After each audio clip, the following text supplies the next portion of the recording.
Has anyone ever? Hello. And here we go. Here we go. Welcome to the Backseat Designers season finale. Yay! For those of you who don't know what the hell you just tuned into, the Backseat Designers is a podcast that my esteemed colleague Frederik, Olsen, and I run because we are two wannabe adventure game designers who very much enjoy telling people who actually do this for a living how to do their job, and how not to do them, not the least. Exactly. And it's full of uninformed opinions and long rants and swearing. So please be warned that this show that you're about to watch and or listen to is of course not safe for work. Yes, but this is not safe for work. Anyway, it's a Saturday. If you're at work anyway, get the fuck out. You should leave your job there. I said fuck. You're fired already. Now moving on. Content filter! We are not beeping anything. Cocksucker, motherfucker, and tits. Thank you, Mr. Carlin. Actually, we do have, the show usually works like this. I call Fred up, and then I bitch at him for about 20 or 30 minutes about some topic that we've discussed in the past, and usually over a drink or two. And then we hang up, and then we put the shit out live. But this time, without any editing, which once resulted in you once got my answering machine, and the last time around we did a full episode. We did a full episode of about 45 minutes, and it didn't record jack shit of it. So we're not exactly technical wizards. Hilarious. He hangs up, and I go, "That was a good one," and then he calls me up again and says, "I don't think it recorded any of it." It's the Leisure Suit Larry 4 of Backseat Designers. Exactly it was. It was actually. So the reason why we're doing this on Hangout this time, instead of me just calling his skinny ass up, is because we decided, since this is the season finale, we wanted to get some input from people who actually do this stuff for a living, or talk about it in serious manners, in well-educated manners. Well, let's be honest, a living is a very loose term. Well-educated is a very loose term.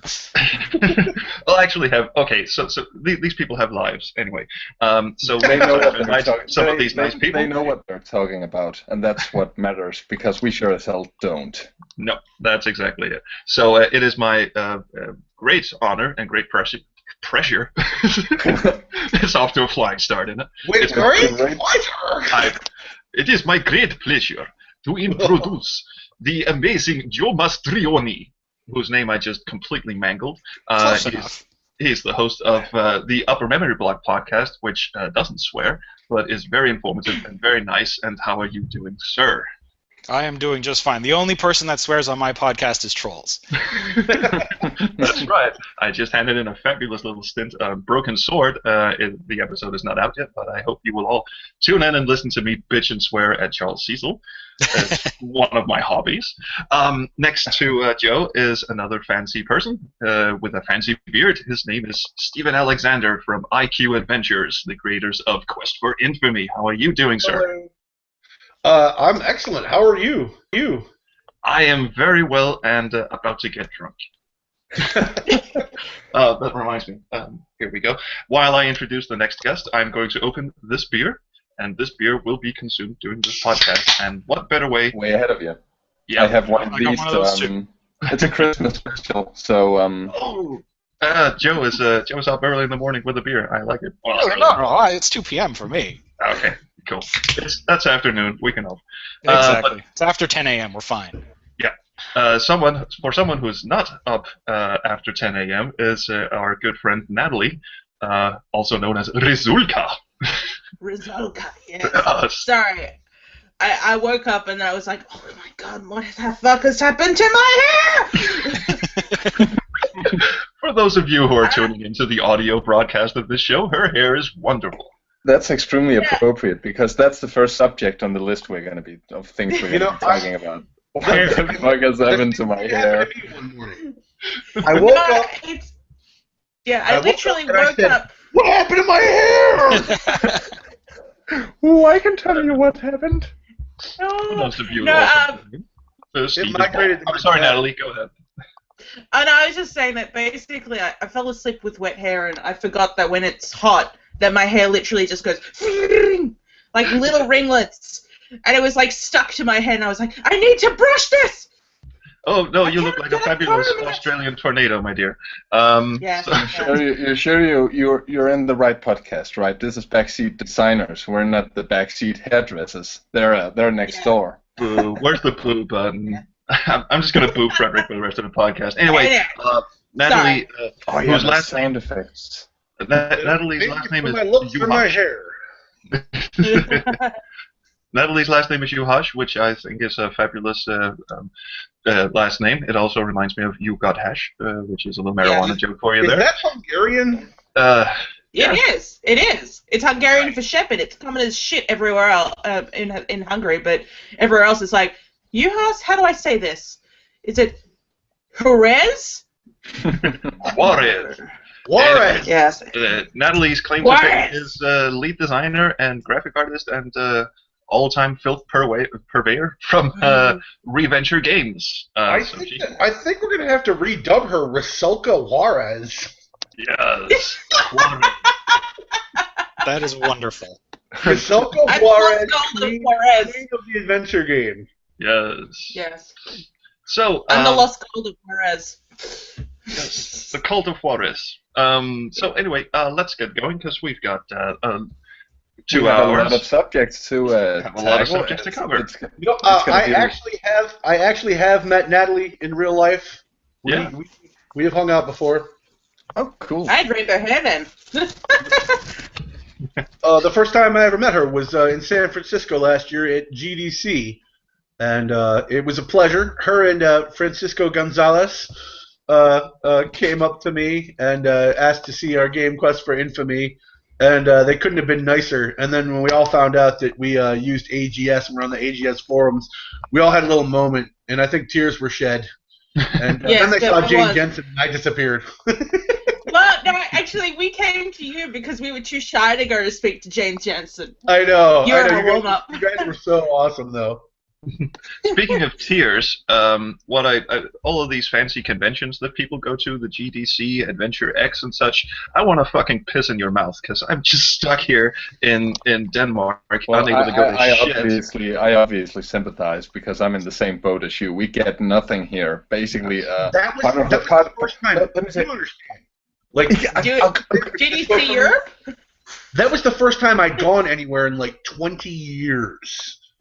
You know, so it was a big deal for me too, and I can only hope that you guys will get to experience something like that someday. Yes. I only hope someday I'll be raking in the cash doing Quest for Infamy-like games, Right. so that I can go to these things. Right? Yeah, you should come back and you should visit. You should come back and visit, Troels, and Yes. and then we can go to like PAX East or something, because that's only a few hours from here. Oh, cool. Yeah. I've actually, what Steve was talking about is I was an exchange student back in '97 and '98, and turns out I was just a stone's throw away from where he is. We didn't know each other back then, so obviously we didn't see each other, but I'm familiar with his neck of the woods. The cousin that I got like started with adventure games, he and I used to play them and make them together in BASIC. He was from Chittenango, and his mother was a teacher at the high school. So that's where Troels went. So. Yeah. And I was an exchange student at Chittenango High School. Yes, small world. Without further ado, let's jump straight into the fabulous topics that we have. I'll help you get started. Pull these up. Yeah, Fred's gonna introduce the first one. Ooh, sound effects. I am. I don't have the list. I have like one monitor here. I mean, I can dig up the list, or you can just give me some time to find the second one on the list. Well, I have the list here. I just thought you might want to have some moment in the sun. But okay, I'll get the first one rolling. And we'll probably be done talking once you get the list up anyway. Yeah, no doubt. The first one is, of course, the big one, because we can't really get anywhere without discussing what the hell is an adventure game anyway, and what's the definition that you guys would go by. Because Fred and I had a fantastic discussion where it turns out that I actually have quite a conservative point of view as to what an adventure game is. I started bitching about things like Lighthouse and Myst and The Seventh Guest and said, well, these aren't adventure games, these are puzzle games. And Brett then started saying, well, is Space Quest 1 then an arcade game with some adventure elements around it? Because you got the same Actually, I believe I said, is it a stealth game with adventure elements? Because there's so much stealth in the first section. But anyway, that leads nicely into the next subject, which is hybrid adventure games. Games that take the classic adventure experience and slap something else onto it. Right. So let's just go around the table. I mean, Joe, of course, has a fantastic definition of adventure games, which I'm sure he's very tired of reiterating at this point. He's done it many times on his podcast, but just for our benefit, sir, could you re-spiel it? Sure. I mean, I could pull up my notes, but I can probably do this one. Do this one by heart. I mean, I basically define an adventure game in the context of my show as you're playing through a story. It's kind of like the TV version or the video game version of a TV show. So you're playing through a story. You're generally one or multiple characters, and at the beginning of the game, through either a very explicit event or just kind of situationally, you're given a quest, and you need to complete it. And by completing it, in the process of completing it, you solve a variety of puzzles, interact with NPCs, stuff like that. So I mean, it's really that. You can go into more detail about different kinds of puzzles, but basically, as we all well know, if you can think of it, it's probably been an adventure game puzzle. Right, and notice how he carefully skips around the subject of what kind of puzzles, because that was one of the topics of our debate. Yeah, absolutely. I'd love to hear from our other guests. How do you define an adventure game? Which elements have to be in place for an adventure game? Natalie? I actually have a very open view of what an adventure is, because I often break it up into point-and-click adventure, first-person adventure, because most of those are puzzle games. Probably the closest I've got in terms of puzzle games that are also point-and-click adventure games would be Return to Zork, because you do interact with NPCs, and it is majority the puzzles are actually use this object with this thing. It's very, at least Return to Zork, it's not as much, oh, here's a bullshit puzzle, work it out. There's maybe, 3 of those I can think of. But you're right, Seventh Guest and all that is literally just here's a puzzle, work out how it works, and then, I don't know, try and work the fuck how to actually solve it. Right. Those are what I call cockblock games and lighthouse. You just quoted the first page of the manual there. Yeah. Adventure Game 101. So you figure out how the fuck it works. Joe, you're a developer of what I would call, in my conservative view, apparently, classic point-and-click adventure games, and that's kind of a bullshit thing to say, because your biggest game, Quest for Infamy, is an RPG adventure game hybrid. So how do you draw the fine line between adventure game and RPG? Well, adventure games to me are kind of like pornography. I can't really define it, but I know it when I see them. I love where this is going.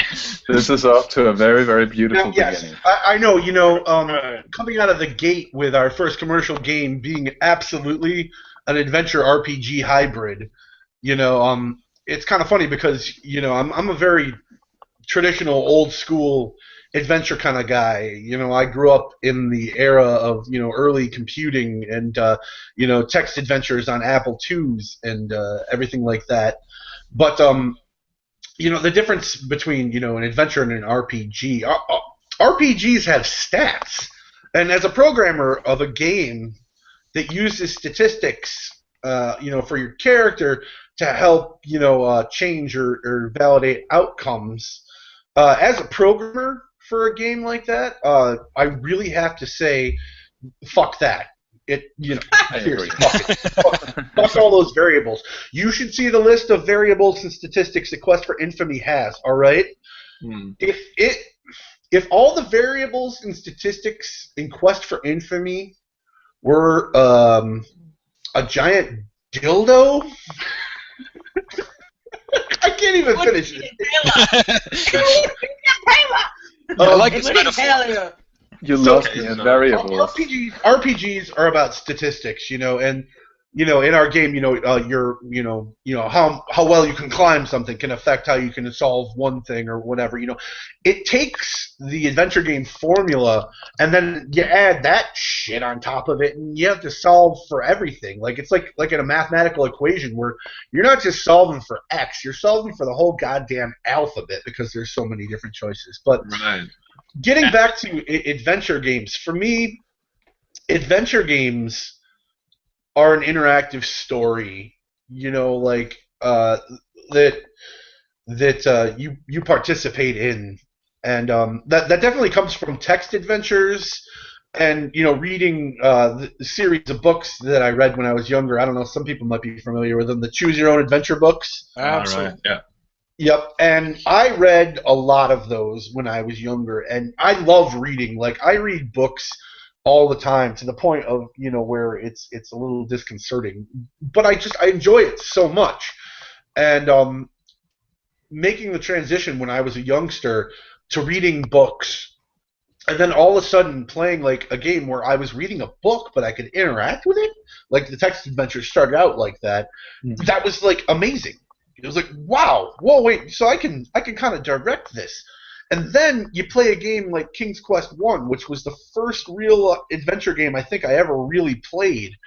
And there was the text, that I read in the story, but all of a sudden I'm interacting with, this world, and then like Joe said, you're sent out on a quest, and you have to find all these things, and you encounter a variety of situations and puzzles and characters, NPCs to interact with, and very much for me, the textual part and the story part of a game is what defines adventure games for me in a very big way.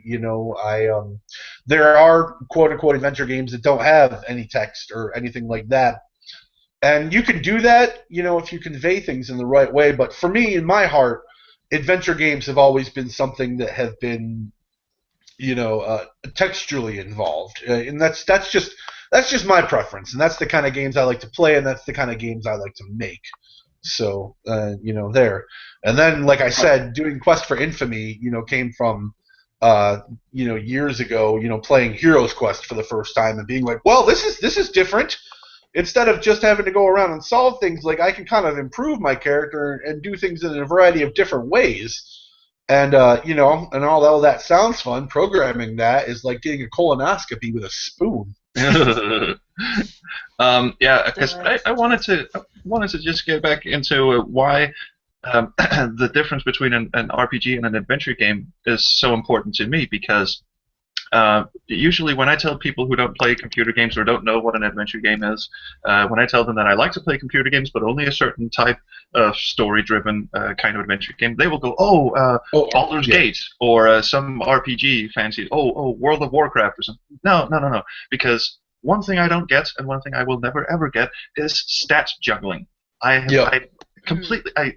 don't have a mathematical brain. I can't wrap my head around it. I like my, use X on Y, or give this shit to some person and then advance the story. And it gets kind of interesting when you start telling people about adventure games, because these are, it's not a genre that's been around for many years. And so when you start talking about, well, I navigate through a story and I pick shit up and I talk to people and I coerce them into doing shit for me, and then I rob them or something, and they just go, Little Big Adventure? No. I know. It, like, my family, consistently asks me. They're like, oh, so you make video games? And I'm like, yeah, well, what kind of games do you make? Well, it's like, is it like Call of Duty? Because I like Call of Duty. I remember getting that back when we did the Space Quest fan game, Bullhorn Strikes Back. I was showing people some preliminary screenshots, and they were going, so do you shoot monsters? Well, the monsters. Fuck off with your goddamn monsters. There are no monsters. Interrupting for a bit, I would like to welcome another guest to the show. The esteemed and none other than Mr. Scott Murphy, designer of Space Quest and the upcoming Space Venture. How are you doing, sir? Can you hear me? Oh, yeah. I don't know you about see me? esteemed. I don't know about esteemed. I can see you. Your volume's a little low, sir. Looks like we're having a bad Josh. internet day here. Sorry. Oh, Who is this guy? yeah. So very happy to have you, sir. I know you're running on fumes as far as sleep goes. So Yeah. Just got done with a physical therapist guy for my mom and a bunch of stuff. Anyway, yeah. Oh, I'm very happy to have you here, sir. We're just Also talking about Glad to see we're talking about everybody. what makes an adventure game, and I suppose we've all been beating the shit around what we think is an adventure game, but we're all adventure game fans first and foremost. You were there when adventure games were being, when the genre was being created back in 1986 and onwards, and before that. So, sir, by your definition, what constitutes an adventure game? Well, I've had to rethink some of this because it seems like thinking back about it, I realize I've kind of been in a groove, stuck in a groove, or in a trench, in a ditch, whatever you want to call a rut. That's it. I'm sorry. That's part of the sleep deprivation. One of those lines in the ground. Yeah, exactly. A place that you can't climb out of.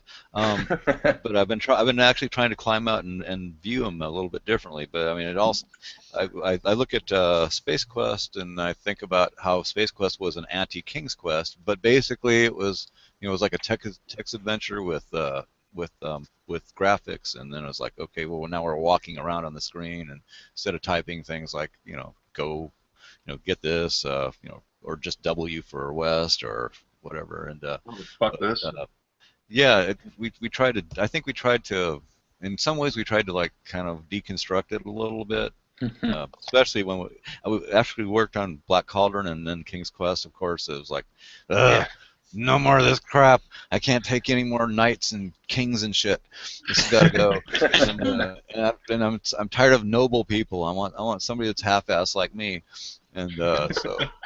And then Roger Wilco was created, and the world was a funnier place. Yeah, but we were like an asshole is much funnier. I mean, Yeah. We were kind of like in a vacuum at Sierra. We were stuck in the mountains. We were away from the rest of the world, and I didn't have a lot of time to play games because I had a family at the time, and then of course all the work we were doing at Sierra, and it was like one game after another. So I didn't. It was kind of weird. I mean, I grew up. The first games I saw were like Wizard and the Princess, soft porn, and then I learned about Infocom games, and then one of the games that really affected me was The Prisoner, and I don't know. I know nobody's ever played it. Maybe a few people have heard of the TV series, but it was like it really screwed with your mind. If you are find number The Prisoner, 6 or 2. Yeah, exactly. Yeah, whatever it is, but it was a cool one because the end. I won't tell you the end of the game in case you get it. But, please do. We're all about spoiling shit on the show. We will spoil shit regularly for each other. Absolutely. No worries, sir. Yeah. I should stop calling you sir. I already feel old enough. Trust me. Squire. All right, numb nuts out with it. But, it's I mean. I guess I've been going through different things. We were stuck in a rut, like I said, but it was like puzzles, and then we thought, okay, well, let's throw some stuff in there. And this is like controversial crap I've learned through the years, is putting in things that were like, that were more like arcade type sequences and stuff like that. We played with that, and we probably did that. We did that to a fault, I think, at times. I mean, the skimmer in Space Quest 1 is a prime example of that. No, fuck that. I love the skimmer. I had a lot of fun playing that. I had really big dreams for how that would actually be, and then I found out what our technical limitations were. Right. And, it's like you can go left and right. Yeah, exactly. But the thing is, actually, then I realized later that because of the simplicity, it would lure you into just, like making a mistake is like so simple. You just have to miss a little rock that comes along once in a while, but you just kind of like get hypnotized. All those things are going by you. It seemed like. And, you start going towards them instead of away from them. Yeah, it's almost like you're aiming at them, and it's like, well, of course you see them fly, and then you want to see them fly and get buried in the sand again, but it's like, I don't know. Yeah, that was actually one thing I'm sorry. That was one thing I wanted to get into was that because Fred and I, when we had this conversation in this season, I was kind of the conservative guy who said, well, adventure games are about picking shit up and talking to people. And then Fred goes, oh, so you mean Space Quest is not a pure adventure game because there's an arcade sequence in it. What essentially riled me up was that I was talking about Amnesia: The Dark Descent, which I believe some of you have also played, which I think is an adventure game. Obviously, it's a stealth horror survival type adventure game because there are fuck, isn't it? Not the way I play it.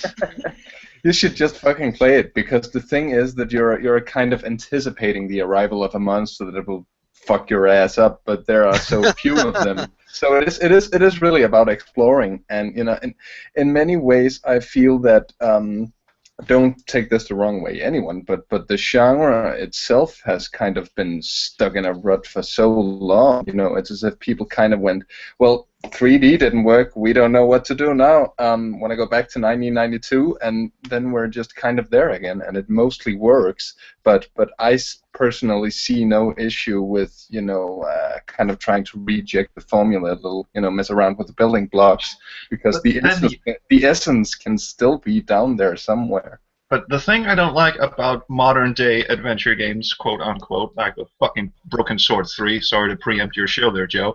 That's okay. Basically, I don't know if you call it modern anymore. That was like, what, 2003?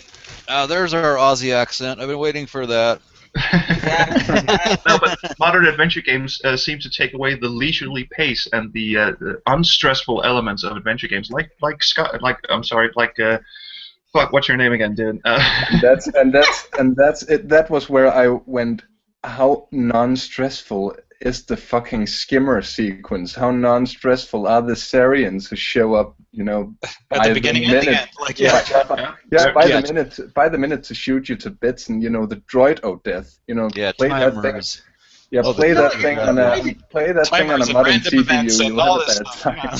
But like Steven said, I remember your name finally. Like Steven said, playing an adventure game should be like reading a fucking book. It should go at your own pace, and you can have elements or sections of the game that stress you out for a bit, like timer events or a fucking skimmer sequence. But which you is have to go back to sort of a lull, unless if you don't do that, you end up with shit like Heavy Rain and Fahrenheit, which is just complete QTE bullshit as far as I'm concerned. Yeah, but this is basically what Amnesia does, and I mean, obviously this is my opinion, so you don't have to agree with me, but at the very least, you should play the game if you want to disagree with me, man.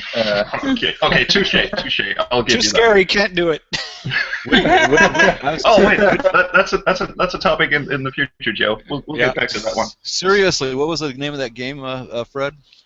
It was called Amnesia: The Dark Descent. Amnesia. Okay. Yeah. There's so many games I haven't played, so and there's so many things I want to visit. You don't want to play. You don't want to play it if you're sleep deprived. Trust me. If you're easily susceptible towards scary shit, you need to wear a diaper or something. I don't have a problem with that. I watch really gross shit while I'm eating my dinner on TV. Like I was watching some woman castrate a bull on TV on National Geographic. I'm hooked on this show called Dr. Oakley Yukon Vet, and I watch. I know what you're talking about. I love her, and I watch and she does some of the grossest shit with animals. I mean, she's really cool. But I love eating my dinner and watching these things, so I don't have a problem with that. Life is what's scary to me. Games. Hey, Steve, Natalie, there's an idea for a game. Just Yukon Vet, icky shit. Yeah. Well, I didn't want to, say, Bull's Balls Quest 1 would be the... What was the other one we thought of on Twitter recently where you were that was Jess, Decaf Jedi, who suggested a busting for a piss game, a piss quest.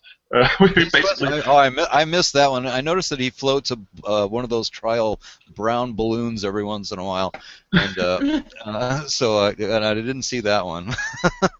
But wrapping up the whole what is an adventure game and hybrid thing, I think the reason why I'm so conservative, I'm doing air quotes here, why I'm so conservative about the adventure game genre is because when it was dying out in the latter days of the 1990s, games like fucking Tomb Raider would come along and people would call that an adventure game or an action adventure game, and I was like, fuck you people. when this happened, and the genre was kind of trying to regain its footing, and obviously it didn't really do so till now. But there was definitely, once things shifted into 3D, you could just tell that everyone just collectively lost their shit and went, "We have no idea what we're gonna do. What is this?" There are no stressful elements in adventure games. We want more stress. And suddenly, this is my game developer conference here. I like this. Yeah, Suddenly that's you're- exactly what we're here for. With beer. But can it Suddenly really you're just be a using, question? Oh, sure. Can it really just be a question of focus? Like, if the game focuses on the story over, let's say, developing a character, if the game focuses on, moving that story forward through solving puzzles, through going through locked doors, quote unquote, and things like that, then I can see it being an adventure game, and maybe they're pulling in, they'll pull in other elements. There'll be an action sequence. There'll be more difficult puzzles over other puzzles, and then it becomes a bit more of a hybrid. But really, it's a focus on telling a story over anything else. I suppose you're right. By that definition, World of Warcraft is an adventure game. Like, But No. it's the same, not really though. Yeah, I think anything where you have to grind is Because the focus of World of Warcraft is leveling your guy, getting loot, capping your hit, whatever, and all this stuff. And the story is there. And frankly, until the most recent World of Warcraft expansion, no one even read the quests or did anything with the story. What do I need? I need to collect 4 boar heads. Okay, thanks. I'm leaving. All right. So if the story is a secondary part of it, then that's not an adventure game. But people, I would say love to grind and collect shit. Let me tell you something. I've got this guy right now who is beta testing our 1.1 version of Quest for Infamy, right? And he sent me an email the other day because I had updated the beta, and that just totally borked his old saves, Oh, right. And he wrote me a letter, and he's like, "Oh man," he's like, "I spent all day grinding my stats up to 100." I'm like, you're supposed to be testing the game, not grinding your character. this is your modern audience, Steve. This is your modern audience. But isn't that in you're edge used to case? it. He's checking for bugs when you reach max level, right? Like, I totally get some people love that, and there is that element in Quest for Infamy where you can totally grind your stats and your characters. But I've also tried to program the game so you don't have to do any of that crap and play the game as a straight adventure. Like, if you want to, you don't have to fight any creatures.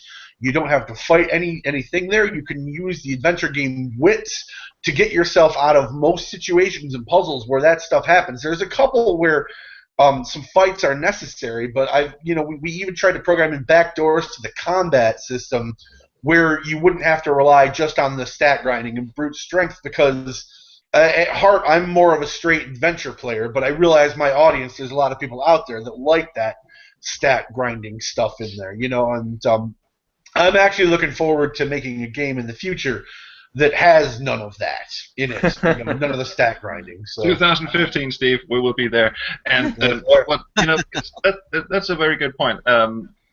You would never read a novel where the narrative would go, and then I went into the woods and beat the shit out of a tree for 30 consecutive minutes because I wasn't good enough at beating trees. And then I went on my 3 hours killing goblins until I was a good goblin killer. I mean, like M looked at 007 with his sharp eyes and said, "Well, James Bond, better start grinding." Then I went into the woods and tried to climb a tree, but I realized I was not good enough at climbing, so I spent the next 45 minutes pawing at the fucking bark until I could climb the tree. That's got through Quest for Infamy. Frodo and Sam quickly realized the goblin was level 15, so they had to bail. Quest for Infamy, the novel. Okay, are you guys ready to go? I got 20 bleeding points. Clawing my fingernails off. Are you guys ready to go on to the next point of order?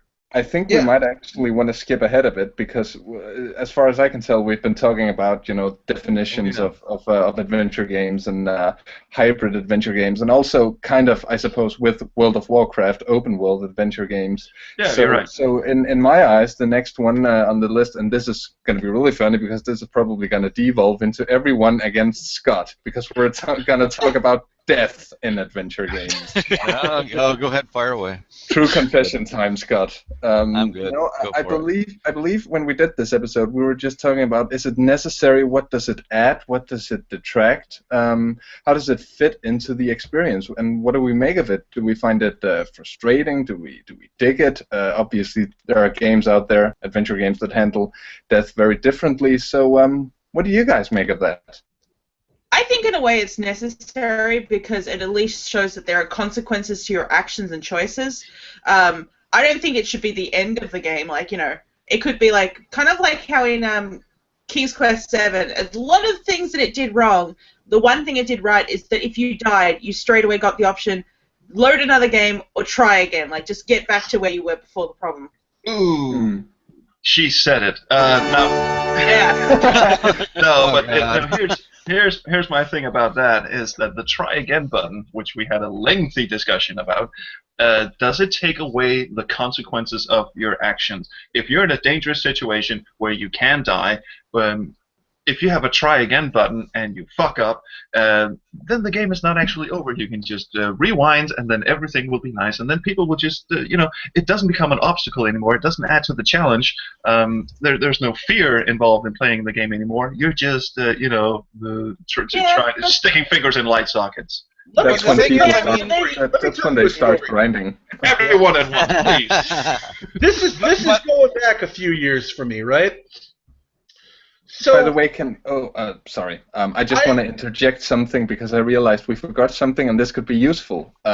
We forgot to introduce people to the concept of Baldwinian roulette, and it's really, really simple. What you get is you get one shot in the barrel, and that shot is the opportunity to, at exactly the right moment during our program, to say, actually, it's about ethics and games journalism. you can use that word. I don't think it means what you think it means. You can use the sentence once, so you get a shot each, and then I suppose we'll determine who did it the funniest, or we'll just right at the end of the show. And I love how you interrupted. Stephen was just about did you see smoke pouring out of his ears? He was just going, "I am going to tell you this." Yeah, he just taken the quintessential pause to deliver the point, and then you shit on it. I have great respect shit for all over his moment. I have great respect for our guests. I really do. I can tell. No, I remember what I was do too. I wouldn't have said it like that if I didn't too. Right, Stephen, go ahead. Steve, move on. He forgot. The first time. Recover from your pause, please, sir. Right. Yeah, the first time I ever played Space Quest, right, was over at my cousin's house, and he had an Apple II GS. Oh God. Yeah. Space Quest was one of the games he had for it, though, and that was the first time I ever played it. Was over there, and I really, really enjoyed it.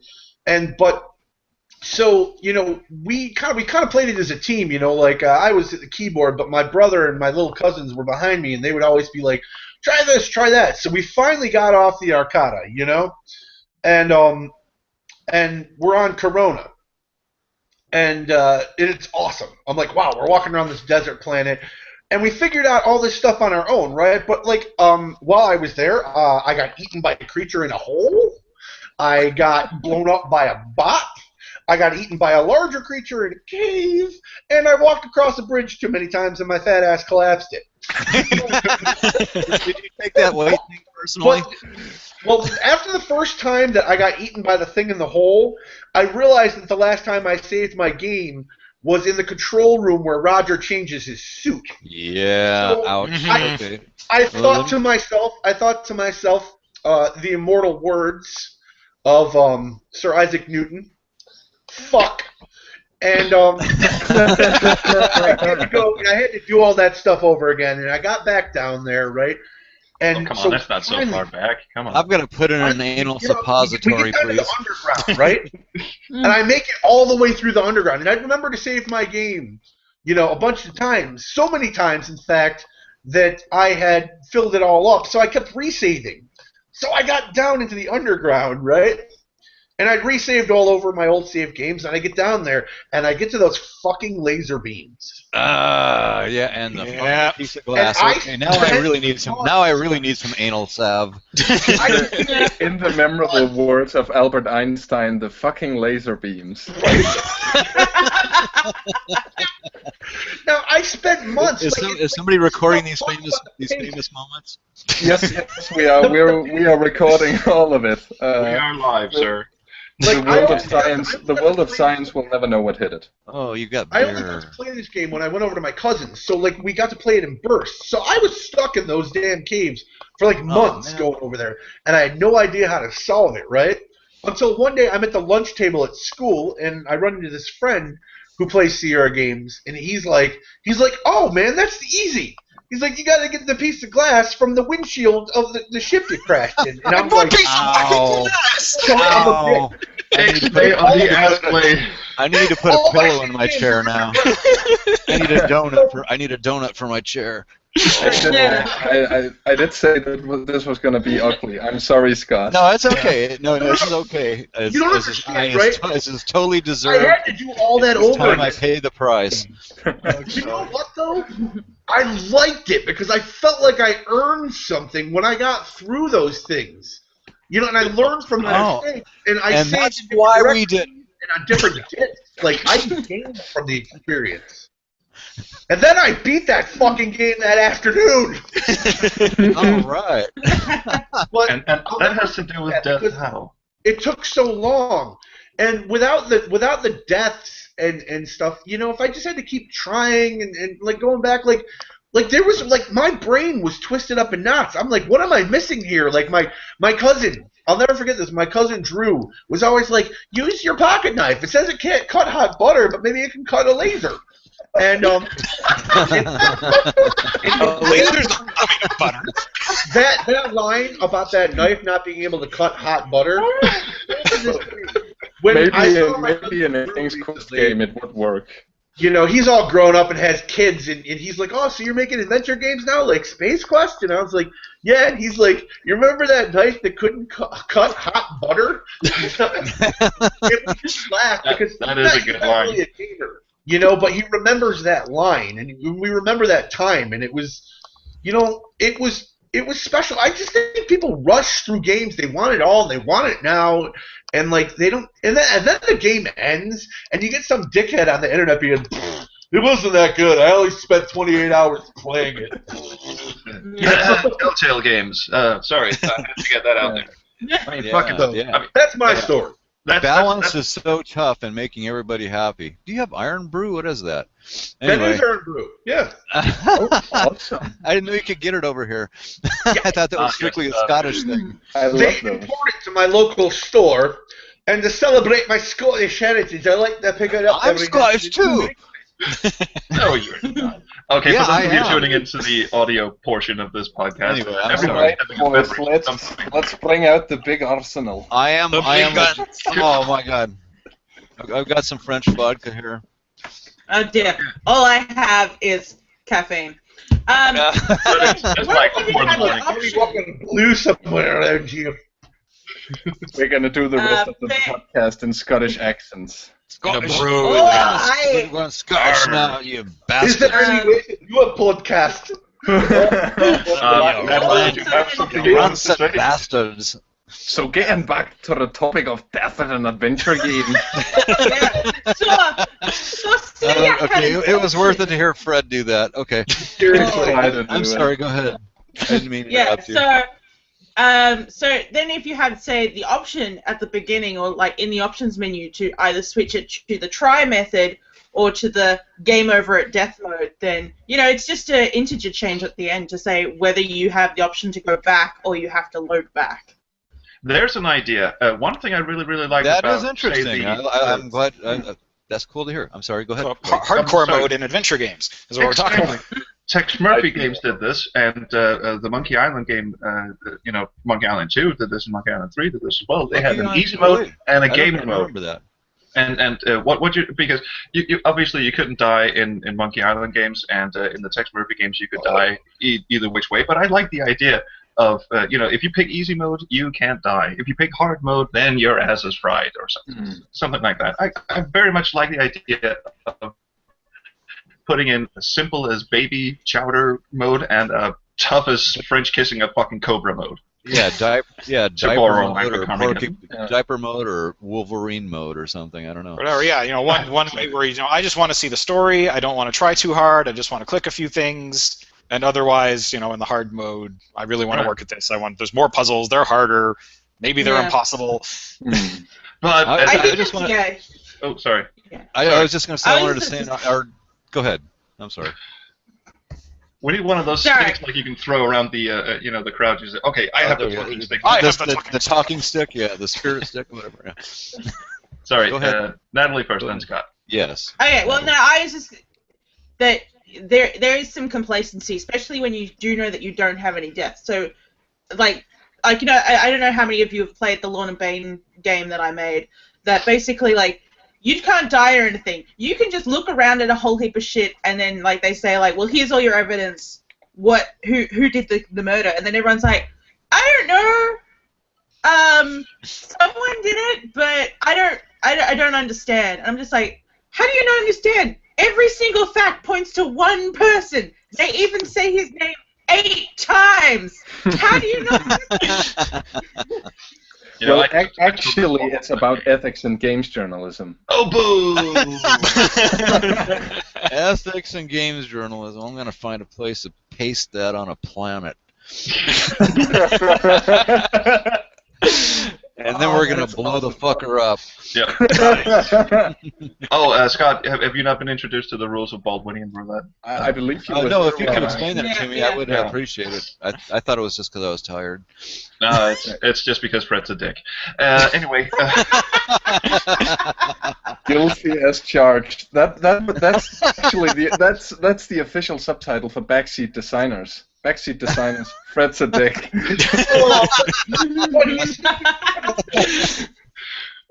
Anyway, I think we've covered this topic enough. Moving on to that thing that we all love to bitch about, and this really, really deserves a kick up a notch. Moon logic. The fuck is up with moon logic? Oh, Jesus. Wow. That's good. That was ominous. I like it. Anyway, this is where I put on my bitching about Roberta Williams hat, and all right. Yeah, because I love her. If you click Google effects, there is a bitching about Roberta Williams hat in here. Actually, Troels. Actually, it's about ethics in game journalism, Troels. Well, it's not about moon logic. Boom. Headshot. Moon logic, as we all know, is when a puzzle is so convoluted and the solution to the puzzle is so convoluted that you either have to be clairvoyant and crawl inside the designer's head, or the fact that the designer is just batshit insane. So we're going Latin and lunacy? We're going completely off the wall. And I'm, of course, looking at the Discworld game, because those are everyone's favorite examples. Hey, and we have another guest joining in, I believe. This is going to make no sense in the audio portion. Oh, it might. We've just been joined by a person who is not yet fully connected, but we are... I will get back to this. I'll just keep talking about Moon Logic until the man himself joins. He's working. If Troels is good at anything, it's just keeping talking. Yes. Yeah. Usually when I contribute to Joe's show, I'm just kind of I'm just gonna talk for 5 minutes about this, and I hand it an MP3. It's like 29 fucking minutes. Do you have any sweet? idea? I don't have to do half my show. Yeah. Do you guys have any idea what's happened to my phone bills after we started doing this podcast? I mean, it's insane. No, because I'm the one calling you, dumbass. I need to get back to my phone company about that. Yeah, you really should. Anyway, yeah. Moon Logic. I thought Denmark's supposed to be the happiest place on Earth. They tell us, come on, get it together. Everyone else thinks it's the happiest place on Earth. I know. I laughed when I saw that on racist little bastards. I laughed when I saw that on the news, based on the fact that I knew you guys. French just for those of you at home listening to the audio version, French just holding up a glass and then just whiskey into it with a very, very big ass grin. I'm the happiest person on earth. This is still beer. I emptied most of the whiskey yesterday. I was home alone and I sat down and I watched some Frank Zappa, and I had about half a bottle, and suddenly it just went, and now there's about less than a quarter left of it. Wow. And that was exactly the sound it made when he did it. Yeah. Hey, Troels, we've heard you make that sound when you've left the room momentarily to hit the porcelain throne and drill a hole in the back of it. Does he create a vacuum in there? He's got a walnut-sized bladder. Yes, I have a bladder the size of a thimble. Anyway, moon logic. But he can drill a hole in porcelain. So. Oh wait, anyway, no, moon wait. logic. Yeah, moon logic? Scott, you're the one who peed your router into the wall. Which is another little inside joke, but anyway. Hey, I heard you guys were talking about moon logic. Yeah, no, actually, we're talking about ethics in games journalism. Oh! I'm very sorry. Moon logic is when the designer is being fucking stupid, and it's when a puzzle solution doesn't make sense. Once you've actually solved the puzzle, you just go, "What the fuck did I just do?" Instead of going, "Aha, so there you go." So, which are your favorite examples of being pissed off at an adventure game, pissed off at a puzzle solution? Everyone's like this. Cheese machine. Oh shit! Yeah, right. Fred's favorite example. Yeah, the Cheese machine in King's Quest. That is my favorite example of moon logic. Definitely the part in King's Quest where King Graham finds out that a magic wand will run on a slice of Gouda, a molten slice, preferably. Oh, that sounds good. I love that cheese. Well, dude, have you ever? It'll recharge your magic wand for you. Have you ever eaten? Recharge my magic wand too. I thought I had to go to a doctor and get a prescription. Again, Natalie, welcome magical. to the sorry, Steve, go ahead. No, I'm just saying, cheese is fucking magical. Cheese can do anything. That's a way too long pause for that. I'm sorry, Joe. That's what the hint book says. Joe, you've played a number of adventure games, and you've covered a number of adventure games on your podcast. Which adventure game gave you the most grief in terms of puzzles? For me, probably, and maybe just because of the time that I played it, but it was probably King's Quest 1. And I mean, Rumpelstiltskin comes to mind. I think that was King's Quest 1, or was that King's Quest 2? That puzzle. Fuck Rumble fucking motherfucking Stiltskin. Yeah, and the fucking bridle on the snake. Oh yeah. And I mean, over the years, and even at the time when games were originally coming out, I was never when I was younger, I was always able to convince my parents, like I really need this hint book because it's reading and reading is good, so and that worked for some reason. Oh, you were that devious that young, huh? Oh yeah, and I'm walkthrough man. Like it doesn't really like. I've said it on my show, and I think I even said it here. The story's more important to me than the puzzles, so if I can't figure out a puzzle on my own, I'll find the solution. It doesn't really bother me. I know that's different for different people, obviously. Yeah, those of us in the Stone Age who had to get the hints off of stone tablets. BBS? Yes. I saw that Natalie was holding up a King's Quest guide, or King's Quest hint book, so I suppose this is just ragging on Roberta Williams' time. Natalie, your favorite moon logic example? Talking about the cheese puzzle reminded me that there is actually a section in this book, which, by the way, is complete crack. I don't know if anyone... Is that the King's Quest Companion?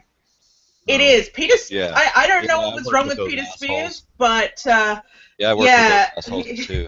He wrote the Space Quest Companion as well, and he completely fucked up all the details. I'm sorry. I'm sorry. Go ahead about that. Carry on. But no, because well, for one thing, I can't remember the Space Quest Companion. Did he suggest that he was getting emails from Roger? Because and some shit about Captain Quark being the cousin of nephew of Sludge Vohol. Sludge Vohol, that's right. Under no circumstances is something like this brought up in the game. It's just it's like George Lucas syndrome. Hey, we can connect stuff. Just your thing is related to Darth Vader. The Space Quest EU, that's not in canon. Fucking Space Quest is hard enough to figure out canon-wise. Anyway, sorry, Natalie, go ahead. Yeah, so this is like and also there's this thing in King's Quest 3, which is just basically a Hulk reference where it's like, the Banner of Bruce. The Banner of Bruce was like a small town where there was like Thor came down and fought some hulking green giant, and then it was like, you are now called Bruce. Here is your banner. It's just like, oh, what is in this book? Anyway, so that particular puzzle, the cheese puzzle, it's all because the aroma reminded him of the cheese when he was smelling the machine's liquid heart. But shit. it's just like, what is this book? I was like reading this with her crappiness. We were doing like a dramatic reading of it, and it was just like, what the fuck is with this? I feel your pain, ma'am, but you are derailing the conversation. We are talking about Moon Logic. But Moon Logic, in any case, so that was just the fact that it's kind of like some of these things are sort of like, well, it's going to be explained at some point, except some point is a book that most people isn't going to read. So whether or not the main point of Moon Logic, if I get to it, is that they're trying to extend the length of their game. They don't want people to solve it too quickly. They don't want it to be too easy, but it gets too convoluted and too difficult to deal with. And with that, Francisco Gonzalez. Yes! Welcome, sir. We are proud to introduce another joinee of this podcast, Mr. Francisco Gonzalez, a Golden Wake type person. How are you doing, sir? I'm doing great. How are you all doing? We're doing excellent, thank you. Rambunctious. We're really digging into ethics and game journalism. Headshot. Points to Scott. Yes. So Francisco, for those of you who don't know, he is a master game designer of the new age. He's now an employee at Wadget Eye Games, so everyone loves him. And so do I. I have naughty dreams about him all the time. Wow. So since you're joining us, we'll have to explain why we just said games ethics and game journalism. We're playing Baldwinian roulette, and you get one shot at using this phrase, and by the end of the show, we'll see who did it the funniest way. I see. It's gonna be me. Okay. I totally won Mostly it. because you're the one who's voting. I didn't know it was I am judge and jury of this fucking place. The whole thing is Let me absolutely turn on great. my webcam and see that. Oh, there we go. There he is. Hey, man. Francisco just turned on his camera, and everyone loves it. I think I liked you better with the yellow sunglasses. Yeah, those letters. I like myself better with the yellow sunglasses too. There we go. No, I'm sorry.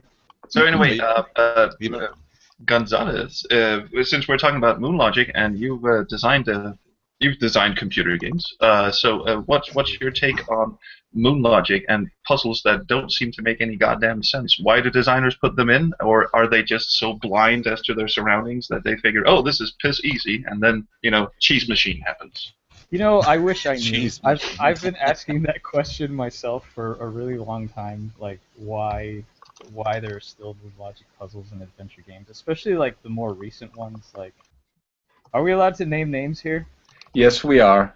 Go ahead, but we're not going to holds censor. barred. Anything goes here, pretty much. You're So also allowed to swear, so Yeah, just go ahead, take Francis. them and I'm just already rip sitting them on a apart. rubber donut because my ass hurts. Oh, Because I've been reamed already. We're talking about the glass puzzle in Space Quest 1. Anyway, go ahead, sir. yeah, Broken Sword starters. 5. Broken Sword 5! Broken I'm Sword taking 5 notes. 2, which had not one, but two of my new favorite genre of Moon Logic puzzles, which is sticking things to animals. Who in their right mind? Wow. Who in their right mind would design a puzzle where you have to stick things to animals? I mean, I just don't understand. So, for those of you who haven't played Broken Sword 5 Episode 2, there's a puzzle in which you have to repair a fuse box in... what count 1? Yeah, cable car station where the cable cars are not running. And so you have to repair the fuse box. So when you look inside the fuse box, you get this nice, inside the fuse box out view of George just like going woo, woo, woo. So and that is what it says. So yeah, at this point, I mean, the stuff you have in your inventory, you have like a video paper clip capture. Hmm. and a roach inside a matchbox, which you've been Which carrying kind of around. roach? Just the creepy crawly kind. Oh, not okay. not the good kind. Okay. So Just which checking. actually I think the designers were probably had the good kind when they designed this puzzle. They had a few roaches lying around. Yeah, they probably did. So, long story short, the solution to this puzzle is you figure, okay, I have this paper clip. That's the only metal object I have. If you try using it on the fuse, he says something like, "Oh yeah, that'll work, but I can't reach my hand inside because I'll get electrocuted by all the electrical." So the solution to the puzzle is, I wish I was lying. You have to. Previously, you had to turn on these gears, which smashed a lunchbox full of jam or something. So they literally are jammed gears. Har har har. Oh, So, Baseball's reference. oh Yeah. no. Only one man would dare give me the raspberry.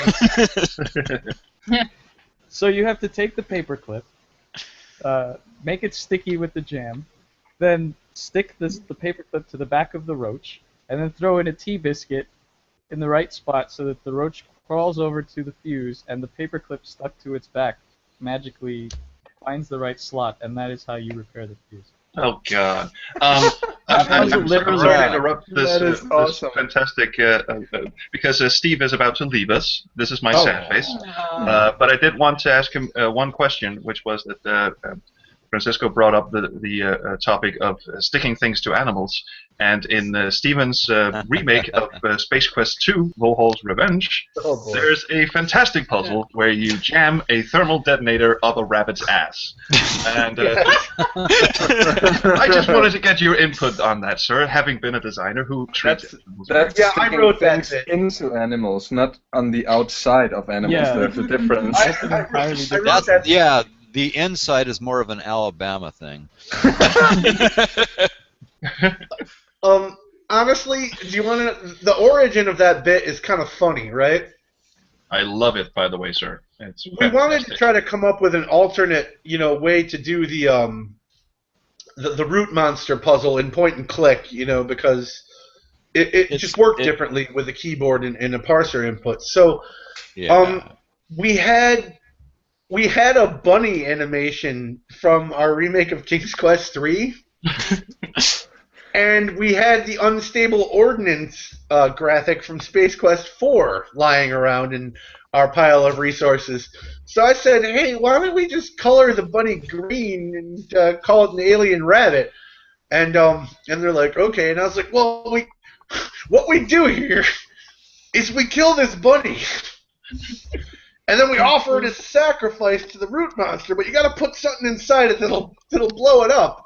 And I said, why don't we just shove the unstable ordnance up its ass? You can get it off the broken ship. And everybody on the team looked at me and said, you are absolutely disgusting. The only other person that would try that is Mark Crow.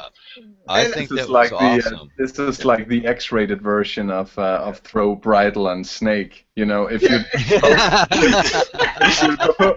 if you had proposed this. I was trying to come up with something that was, kind of funny and a little bit sick and twisted, because I was like, Mission accomplished, sir. Mission accomplished. Yeah, I love it. And it was fabulous. If I was Ken Williams, laugh, and I mean, seriously though, and we tried to write the text, in the most humorous way that we could, not just as blunt to say, you jam it up his ass. I would have had a message. I would have had that be like a 3-part message. You have something that's initial, the initial message, and then something else, and really, we just jammed it in his ass. You can make a lick sense from Florida, but I love it. So yeah, I guess apparently it is not beneath me to shove items into an animal's orifice to solve an adventure game puzzle. But in your defense, it was dead. In Broken Sword 5, the roach is still alive, I guess. I think law enforcement should examine your childhood. I'm a hero. And again, did you get any PETA complaints? And again, this is inside the animal, not outside. It fell into a pit of spikes and died violently. You desecrated its corpse as disrespectful. Exactly. I thought, to be perfectly honest, for a remake to reinvent that puzzle in such a disgusting way was spot on, sir. It was very much in the spirit of the series, and I loved it. You should have done a hint book. So, how do I get past the root monster maze? Okay, you've played the original game. Try to rethink this a bit. Just a bit. Well, because we were doing it for free. We were doing it for fun, to amuse ourselves. And originally we programmed it, and that was the only solution. You couldn't walk through the maze. And then so many people were like, "Well, why can't I walk through the maze anymore?" And I was like, "All right, so." We got off our asses and we programmed so you could walk through it, and then because we're just a bunch of dickheads, we said, what if somebody maneuvered all the way through that maze on their keyboard, and then they get to that big last loop at the end, and that last loop just cuts you in half. So we had our animators do that. So after you do all that, try to complete it the original way. The damn thing eats you anyway, and it kills you. Game over. You got to restore your game. Yeah, and that's why I like deaths in games. There you go. Yeah. There you go. Man, so I know you got to get running, Steve, but thank you very much for joining us, Steve and Alexander. Hey, Steve, we'll talk soon. Yeah. I'm sorry we haven't gotten together sooner. I was hoping to this last week, and things got out of hand with the family situation. So, take care. Anyway, all right, take care, everybody. Man. Yep, Bye, Steve. good to talk to you. Good to talk to all of you, and have a good holiday season. You too, man. You too. All right. Happy holidays. Bye. Cheers. My video just froze. Oh, I'm sorry. You're still with us, Francisco. All right, I'm gonna try going out and coming back in again. Okay. Yeah, you look lovely to us. So what we now know is that it might as well have been throw bridle with jam on snake, and not just throw bridle on snake. Well, the jam would make it stick better, obviously. Yeah. They took all the little bees or something like that, and they stuck them in little machines and made them do things. They actually I don't know. That sounds really fucked up. Which I wonder if the Pegasus in that game loses its bridle, mid-air or something, because you haven't strapped it on properly. Does it turn into a snake mid-air? I have no idea what you're talking about, dude. the bridle King's Quest 2. Oh, King's Quest. And King Graham is just going. I never played it, but I had to adapt it to the newer version of AGI before it went to SCI. I don't even know. Did it go to SCI? No, I don't think it did. No. But I after I got done with Space Quest 1, that was like my project to do after. In fact, it gave me a little chance to chill, and I was just fucking with it, and I put in all kinds of really horrid synonyms. And I remember you told us about one in particular, and you can't tell us about it on the Space Quest Historian podcast, but we want you to tell us about it here. And remember, this was a long ass time ago. Yeah. Before social justice warriors. And this is really disgusting, Natalie. But good. It was just we had this. In fact, I'm sure some of these guys have actually looked at it, but we had a thing called a synonym list that would get compiled with the rooms, and so you could just you had woman or girl for Rosetta, I guess it was in that game. Honestly, it's been so damn long, but if I put in one, and you could type in sperm burping gutter slut. And that would be accepted, like a look at sperm burping gutter slut or whatever, and that is just brilliant because it's a story about finding love. It's a story about the future queen of Daventry in the towers. Roberta never had a clue. And I actually talked to someone on. I talked to someone on Twitter who just went, "Wait, that's not very nice." No, that's absolutely not very nice. King's Quest. Look at fucking anything. No, that's kind of misogynist. Oh, will you go fight a real fight, please? Look at cum guzzling gutter sluts. The magic mirror shows you the woman of your dreams. And I can actually attribute that phrase to Bob Heitman, who was a systems programmer in a lot of at Sierra, and still works in Oakhurst actually for Sierra Telephone. But yeah. So Okay, don't worry about me. I'm well known for like typing stuff like "Tell Gloria about vacuum abortions" in class. Oh, the girl of my dream. Yeah. But guys, I mean, really, what I think we're it's done actually about is ethics and game journalism. We're quite done with moon logic at this point, aren't we? Wouldn't it have been awesome if you had like ask cum guzzling gutter slut about ethics in games journalism? Hey, wait, you cheated. That's the second time you did that. Oh, anyway. The parser wouldn't have handled that. So the next topic we're going to quickly get to is pet peeves. Okay, I'd like to start out with the fact that you can't type really cool things in like sperm burping gutter slut, because you got to click on shit, and all that good creativity's gone now. Yeah. Okay, that's mine. Is that a pet peeve of yours? Yeah, that's a pet peeve. Yeah. Yeah, it's a loss. I would agree. I suppose that's true. Allo did kind of try to circumvent it by, cramming as many icons in there as he could, and Jane Jensen did too with Gabriel Knight. But it just, unlike a parser, which is always really minimalistic, this huge ass icon bar just always gets really cluttered. I think actually, like Josh, who unfortunately isn't with us, Josh Mandel, his design for Callahan's Crossham Saloon actually kind of circumnavigates that by like continually having a list that just keeps updating itself of like things that you can do. Right, because we had a discussion about context-sensitive user interfaces, like the Orion Conspiracy, where you click on something and then only icons that you can use with that object will pop up. Or what I think is the world's best adventure game interface of all time, which is Leisure Suit Larry 7, where it is a point and click, but there's a context menu that pops up, and an optional parser where you can type in shit. So that's the hybrid. That's the hybrid one. Yeah, I never knew about that until I didn't learn about that until I was out of long gone from Sierra, and I wish that information would have been shared in the company. Yeah. Right, that would have been a fantastic compromise because. Oh, sorry. Go ahead. Sorry, it's just with Callahan's, basically, you're one of the first puzzles that you can do, because it's kind of, a bit non-linear about which one you go to, but the first one that I always do is Piotr's Quest, where basically it's like you need to open a Piotr's house, so it's like, well, here's a window. You can try opening the window. Oh, we're from the outside and it's locked inside. But then, every time that you go back to it, there's a new option in there, and some of it's like scream at window, and and so it's like Josh, ridiculous he put in things. a message for that.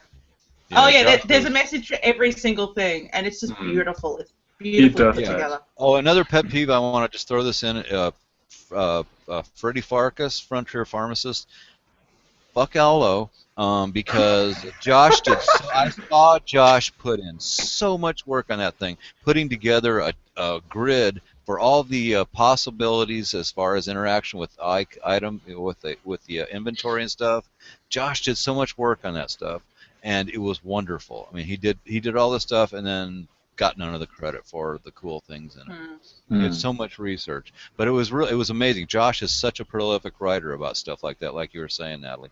I mean, he just oozes that stuff. I mean, that sounds kind of gross. It sounds more like I should ooze things, and Josh should have these things magically spring from his genius. And whereas I would ooze it, or I don't know. I'll stop there. But anyway, that's something that always bugged me. But right. Josh, because you mentioned Josh, I had to mention that. Josh Mantell is kind of an unsung hero, isn't he?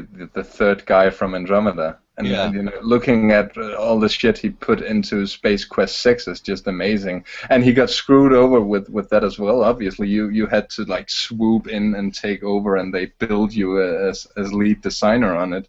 even if it was his. But there was also like, I mean, the data quarter puzzle. I mean, that is a pet peeve of mine. Puzzles that rely on the manual and then somehow, we kind of, either we lose the manual because it's like a re-release of the game, or we just plain forget to include this vital little bit of information that you need. I mean, copy protection in general, fuck that shit.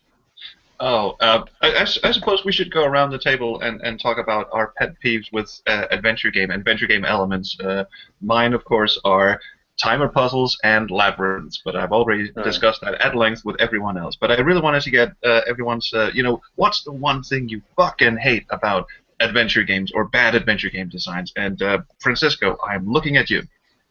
Oh, Francisco's got a lot of them. I know that for a fact. Just preface, I haven't actually played Francisco's game, so I don't know if they're chock full of shit I hate, but I'm just going to ask anyway. Every single one of them stars Frederik the Owl. Oh, God. You mean you didn't play through the labyrinth in the Golden Wake? No. That's fine.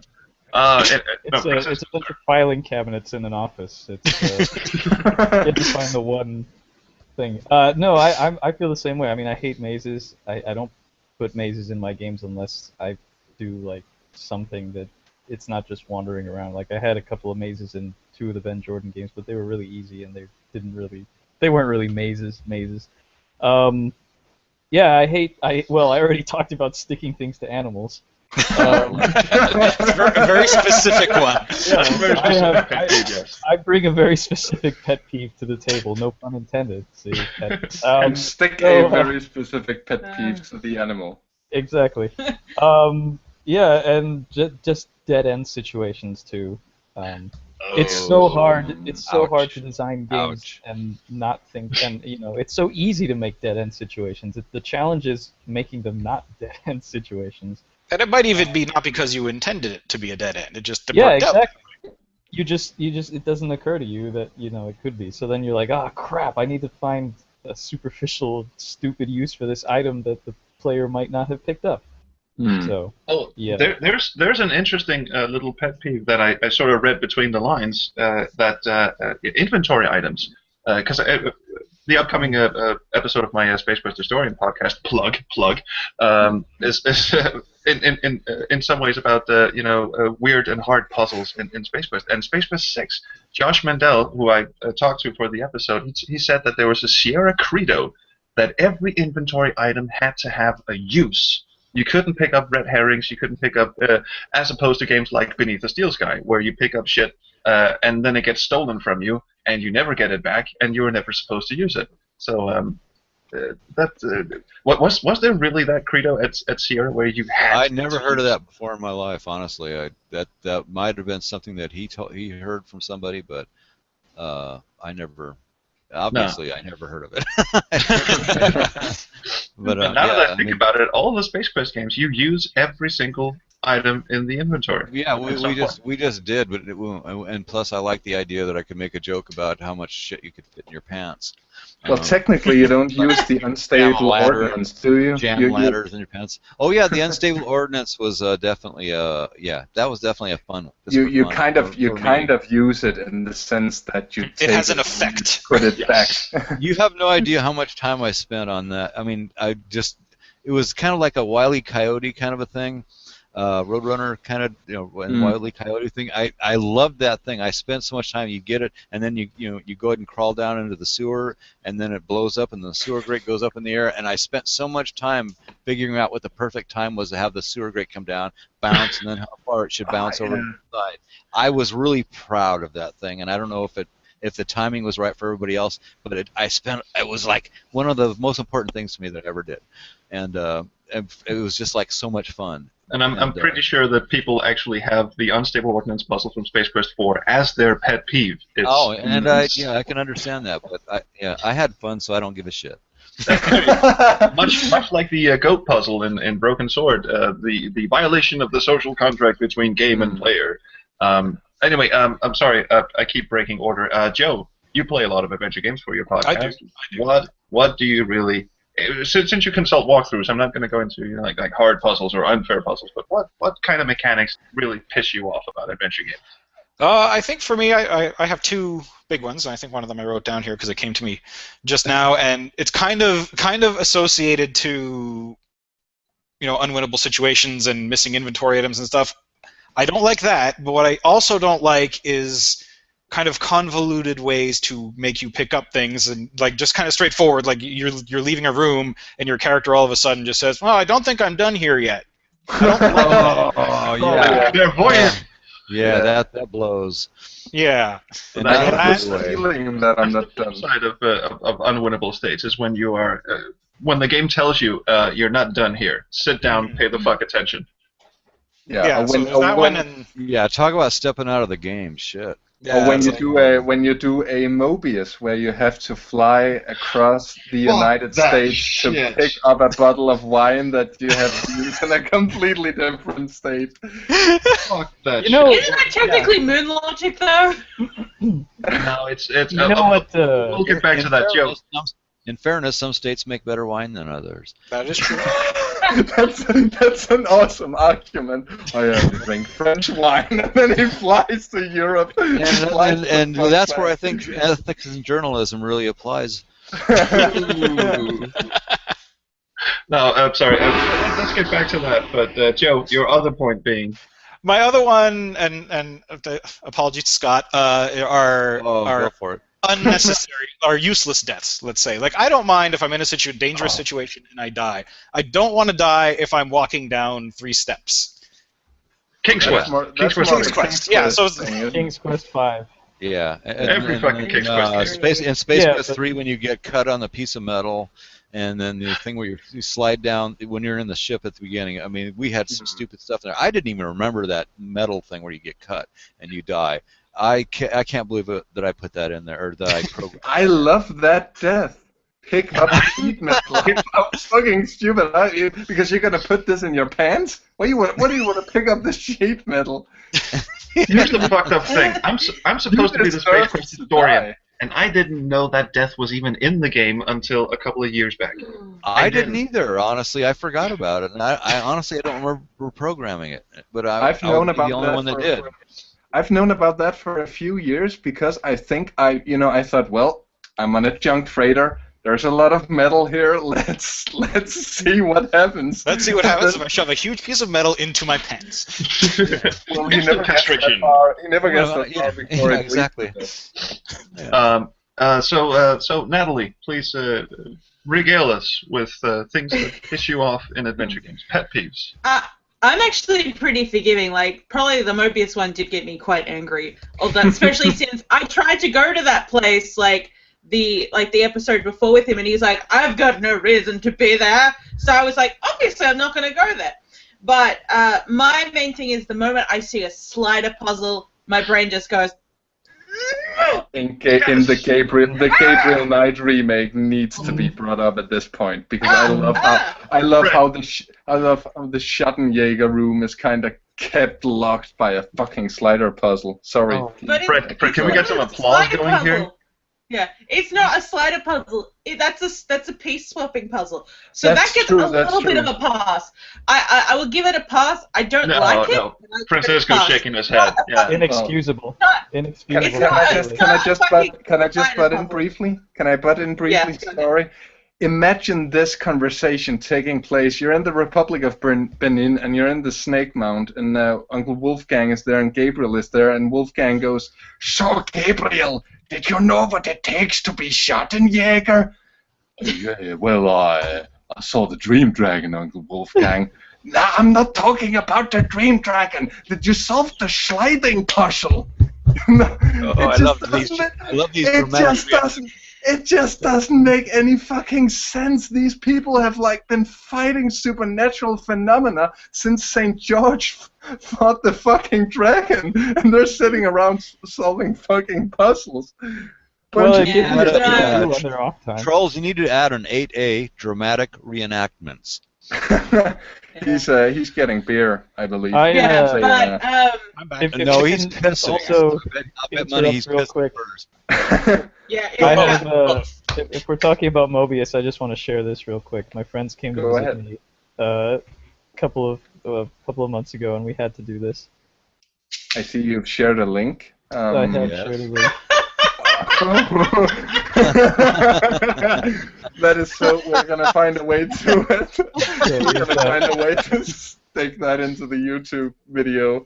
That is because that is another puzzle of that game that is kind of, Jane, sorry to say, you kind of started a slippery slope downwards with the mime, but you may kind of now finally have lost it.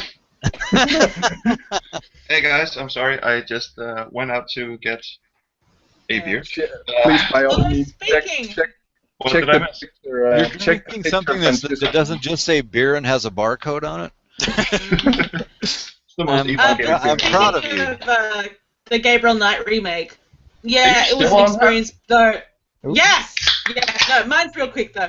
The only thing, I didn't mind it as much as some other people, but I've never been able to play Gabriel Knight 1 without absolutely losing it in the Snake Mound. I had absolutely no fear this time. It was just gone. All the atmospheric parts was just like, yeah, whatever. Time through, I got it. Usually I'm like, oh god, they're coming for me! They're coming for me! I was seriously shitting my pants when I was playing Gabriel Knight 1 and the Snake Mound, the golems coming after me. Because it had that fucking weird sound effect too, and that rumbly atmospheric sound. Actually, you do have to deal with the incredibly slow narrator, another pet peeve, who keeps saying, Gabriel hears a very faint sound, like about 30 times every time like we enter a room. I think That we need sounds like more an old time. Gabriel, hear something?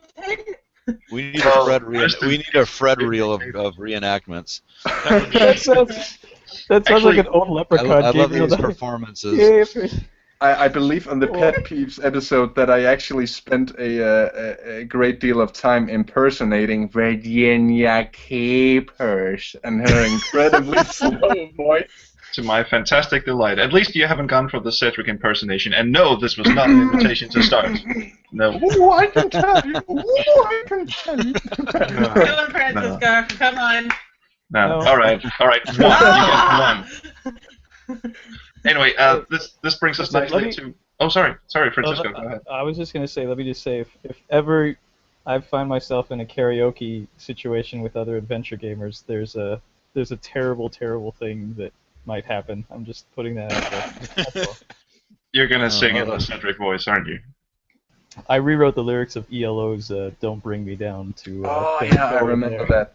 Oh, I had this idea at one point for this podcast, and it may resurface at some point, where I was going to take John Lennon's "Woman" and rewrite it as Graham and sing it and have Cedric the Owl singing it. That's wrong in so many ways. We could do a whole album of Cedric. Cedric. I was going to say, we could kickstart a whole album of Cedric songs. Okay, that was actually as good a segue as any to get into our next point, which is scary shit. We did a whole podcast, Fred and me, about games that scare the pants off of us. What do we find scary? How does an adventure game scare you? And one of those points links into another point of ours, which was death in adventure games. But there are adventure games out there that still, creep the pants off of us, where you can actually die. And then the question becomes, wait, do you actually need the threat of death to be scared in an adventure game? Do you need jump scares, or what games actually made you, piss your pants at 4 a.m. wearing headphones in a darkened room? No one? No. Buster's Revenge. King's Quest. King's Quest. I will say this. When I played Gabriel Knight 2 for the first time as a 17 or 18 year old, sorry. It's a big range. I played it at 4 a.m. in my room with all the lights off and headphones on, and I got to the point where you walk into the cave and Von Zell is just sitting there crouching down, munching on zombie bones or mutilated bones or whatever, and he just looks up at you, and Gabriel just shits his pants and runs out of the cave, and I just went, right, time to go to sleep. Click, off goes the computer. It's an awesome that's the point theme, that I started laughing, because it was like he had like really bad lipstick on, like he just been like doing like this. He's like, "Am I beautiful? Am I?" It puts the lotion on its skin. I love how he crawls into a cave to, re-emerge as the most beautiful drag queen ever. Yeah. Naked drag queen. Perfect. But anyway, since none of us have actually designed a scary game, well, I have, but it's never been made. If anyone was going to design a really scary game, what would you use to scare the player? Fred and I played The Last Door, for instance, and there's a beautiful scare in that game where you put on a gramophone record, exit the room, and once you exit the room, it suddenly goes, and then the record, skips off, and you walk back into the room, and suddenly the room is all red, and there's crows fucking everywhere, and there's this huge string that goes. You need to clear that. This is an example of grammar. You were using "fucking" as an adjective. No, that's. The crows weren't actually fucking. Has any Francisco? You're a game designer, and so is Scott, obviously. But Francisco, I think Scott has tried more clout than I do, so he should go first. All right. Okay. So Scott, since you're known for comedic games with kind of a sadistic twist, I will say that Space Quest 4 had some pretty scary elements, like the supercomputer, the zombie at the start, for instance. The hellish bells. Zombie. Yeah. Oh, okay. Never mind. I didn't think of one, but yeah, that zombie scared the crap out of me when I was a kid. That was really freaky. Honestly, I'd forgotten about it. How could you No, forget you blocked that it out because it was so scary. That image is permanently etched on my brain. But Scott, if you were able to design a truly scary game, how would it be different than Phantasmagoria, which is not scary in the least? If I was gonna make a scary game, it would probably have knights and castles and stuff like that. But no, I mean the thing you mentioned about the crows, the gramophone and the crows, that's a cool thing. I mean, that makes me think, but not enough to give you any concrete example at the moment. I didn't honestly go through the list before I started because I didn't see it. But we're just making shit up as we go. We usually do that. Yeah. Oh man, that's a good question. Because it's one of those. We got in such a rut that, and then I got so burned out that honestly I didn't. We wanted to do other games, but we never had time, and it was like. And the last thing we wanted to do is go home and play adventure games and get more inspiration for other stuff, and then Ken just kept another Space Quest, and another Space Quest, and another Space Quest. So I can't give you a really good answer. But would you design like a serious scary game if you had the chance? A serious scary game? I wouldn't have then, but I would now. And I mean, because I've been looking at other things. I mean, if indeed I ever get a chance to do another game, if we don't get shit from the world on Space Venture, yeah, I would like to do something like that. Definitely. I can't tell you exactly what it would be about. I'm not a big guy on the paranormal type of stuff. I just can't get into that stuff. But I would maybe something more Saw-like. Oh yeah. Might be something that I would use for inspiration. Francisco, how about you? Because you're doing like a Golden Wake as a period piece, and to be honest, I haven't played any of your previous games. I'm sorry, sir, but I sort of gather they're not in the scary vein, in the horror vein. My wife and I are very big on horror movies, by the way. So, would you ever like design a horror game, and how would you go about it? Yeah, I don't know. I mean, the games that I did mostly before the whole freeware thing were the Ben Jordan Paranormal Investigator games, which was just basically me trying to rip off Gabriel Knight and make like the next Gabriel Knight. But it went off in its own direction, and they weren't really like horror games. I mean, they had spooky bits and stuff because it was obviously related to the paranormal, but they weren't set to be horror games. But if I were to make a horror game, like I've never really been into gore and violence and just like jump scares as a horror thing. I'm more into like the whole psychological aspect of it. Like I've been binge watching American Horror Story on Netflix. Ooh, that's a good one. Yeah, I just got finished with the 3rd season, and like after I liked the 1st season and I really liked the 2nd season. And I watched the 3rd season and I was just like afterwards I was just like I felt bad. I was like, why do I feel so bad? Like. And I realized it's because everybody in that season was just so cruel to each other and so mean. So like, if I were to make a horror game, I think I would like focus on just like the interpersonal relationships of people and like how certain situations make them break down and just how just awful people can be to each other. That's really scary. Right. Like a whole BioWare Paragon Renegade thing without the Paragon part. And Graham Just a dick the whole game. into orbit. Yeah, that's Joe. You've played a number of games, obviously. A number. What kind of games have you played that actually managed to scare you, and what kind of mechanics did they use to instill fear? Can games really instill fear, or is that just I think games can instill. They definitely can instill fear. I mean, they can instill all kinds of emotions, but the one that comes to my mind, and this one almost doesn't make sense. Man, maybe it's because I played it when I was 12, and there was a jump scare for me in actually Police Quest 4. Okay. When Police Quest 4. Oh, yeah, I mean, aside from the fact that it wasn't a very enjoyable game, but Detective, you're a fucking idiot for trying that. Daryl F. Gates is not only a Rodney King beating asshole, he was also the most annoying narrator of all time. Shots fired. If you had a game with him and Virginia Capers narrating.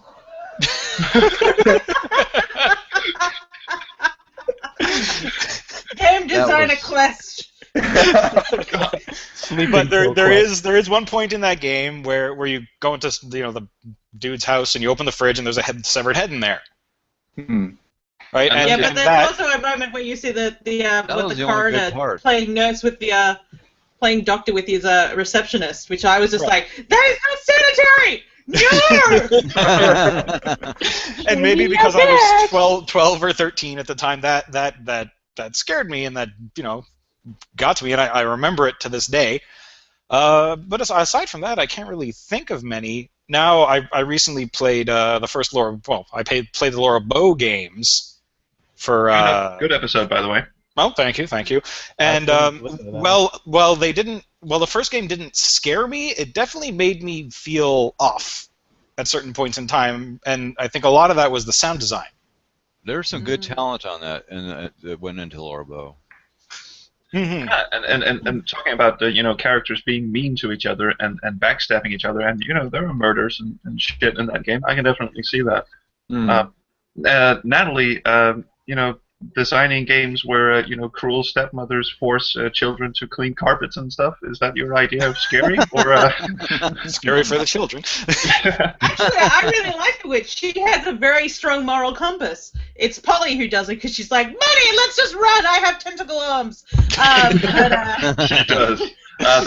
For those of you who don't know, Rezulka submitted a game to the Point and Click Jam, which you should all play, which is very, very hard on your wrist. Guys, you know what I'm talking about.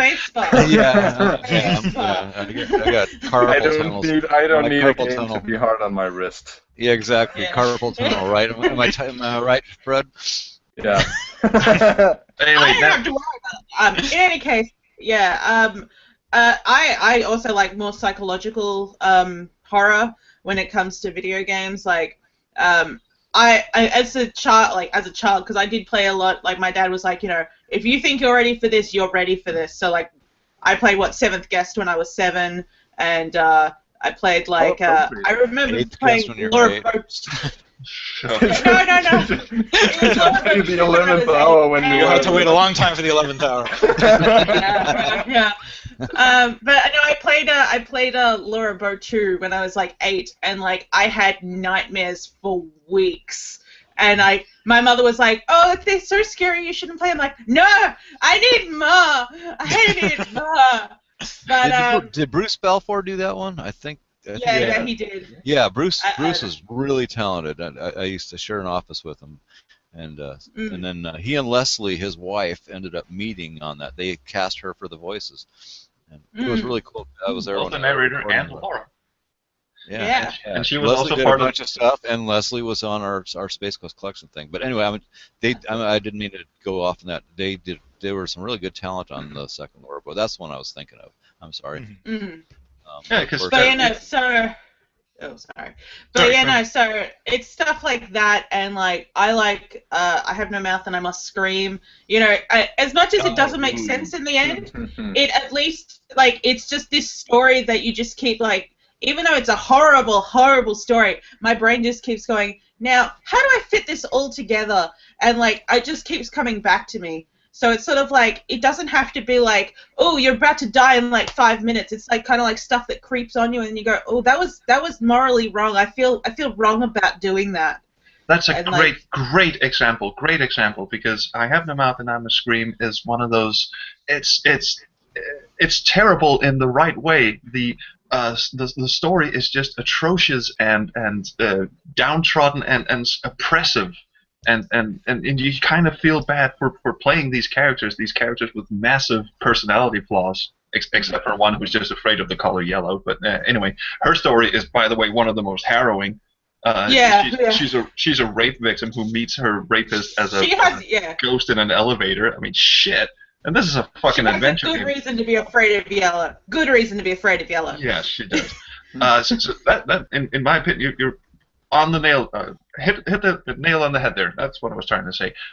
Yeah. I Have No Mouth. Because none of those. Yeah. It succeeds where games scares. like. Yeah.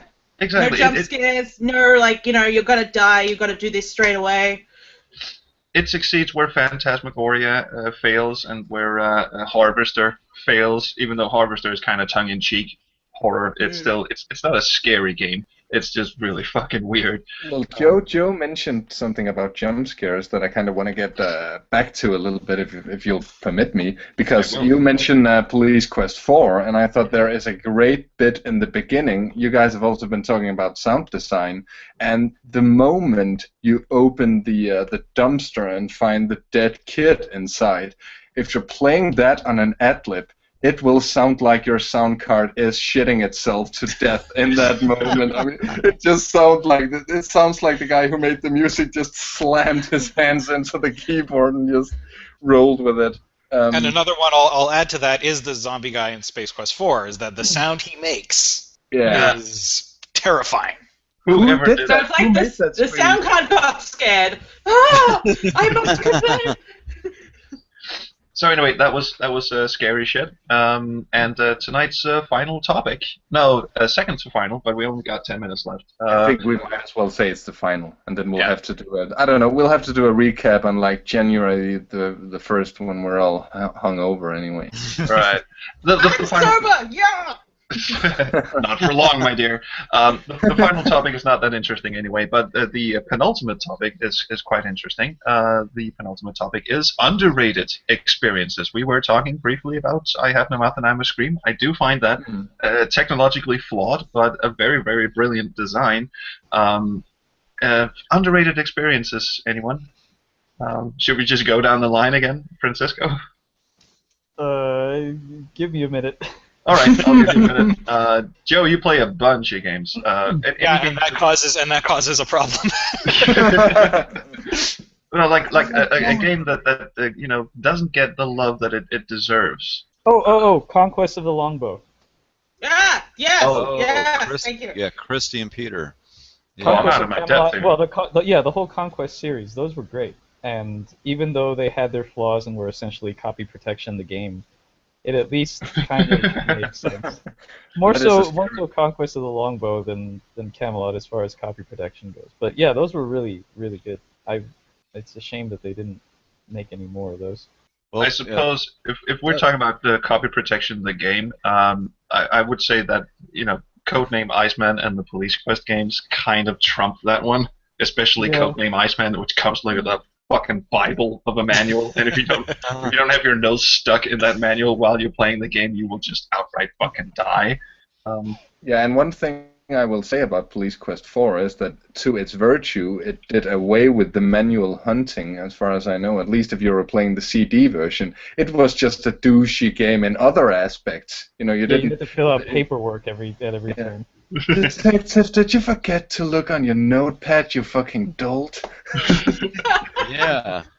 So there are some people who love that drudgery. I don't know, which just proves how many different kinds of fans there are. Yeah. But anyway, would any of you consider Police Quest an underrated experience? No. I No.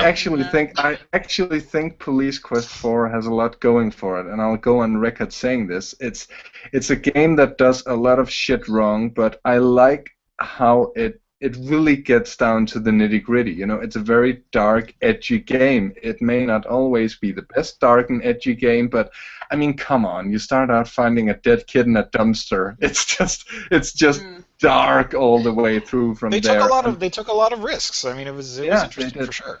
I had to work on that thing. It was horrible. So I can't because working for Tammy Tippy, I just can't really. I don't have an opinion about it other than I had to work for her. So go on. There you go. That's very, very politically correct of you, sir. Very diplomatic. The thing about Police Quest 4 None of you consider the name I gave. Hey, Francisco, go ahead.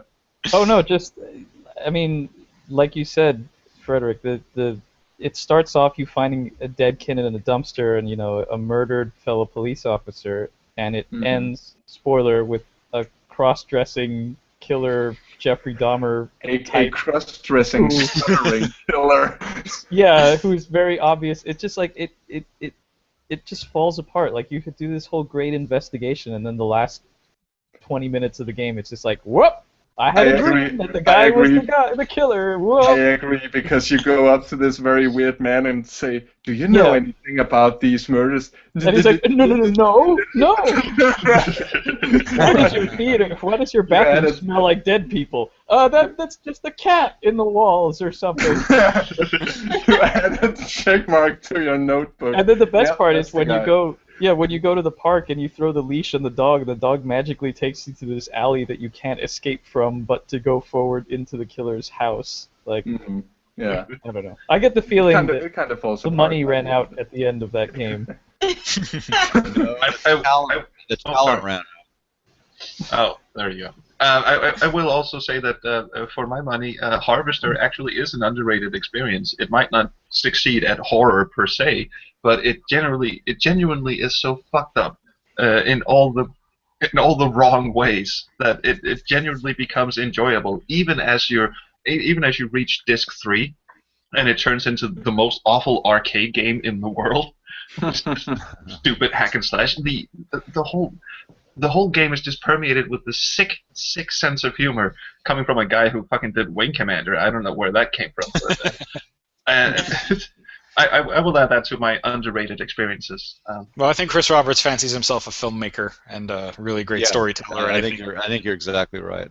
Yeah. It wasn't Chris Roberts. It was this other dude. Maybe it wasn't Wing Commander.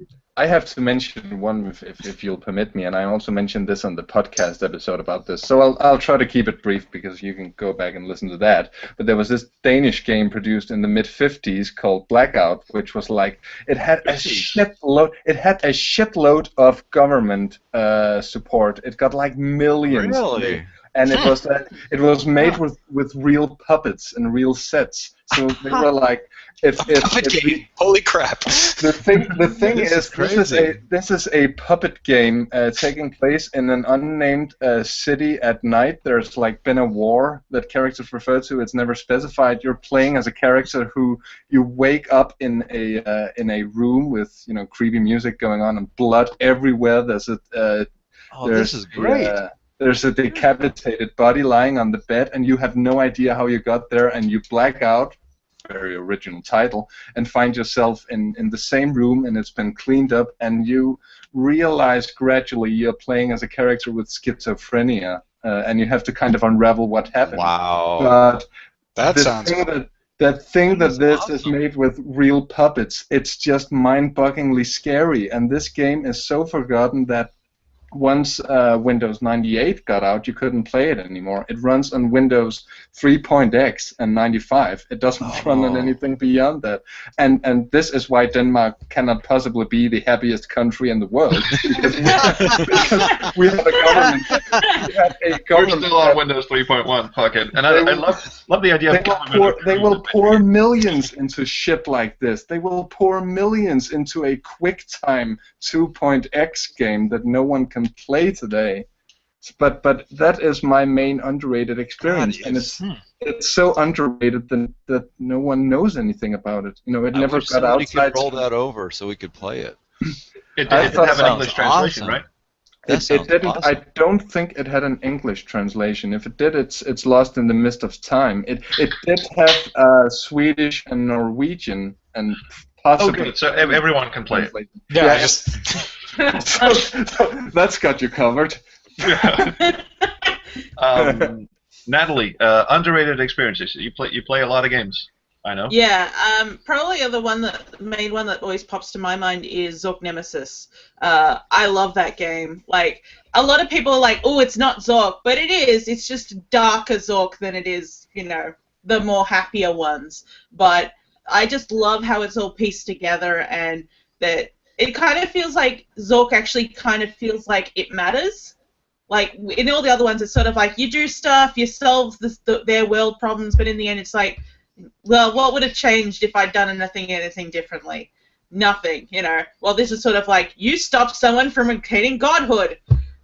Right, it's kind of like the... It's coming back together. Zork Nemesis, I've read of it, I haven't actually played it, but Zork Nemesis is kind of like the Prince of Persia reboot of Zork, like where the Prince of Persia is suddenly a dark, brooding, gothy asshole, moans and pisses about his life being shit, and Zork Nemesis is kind of like this dark and dreary version of, like, the Discworld noir of Zork. Yeah, so it's kind of like whoever, because the main thing about Zork is that you don't really know who you are.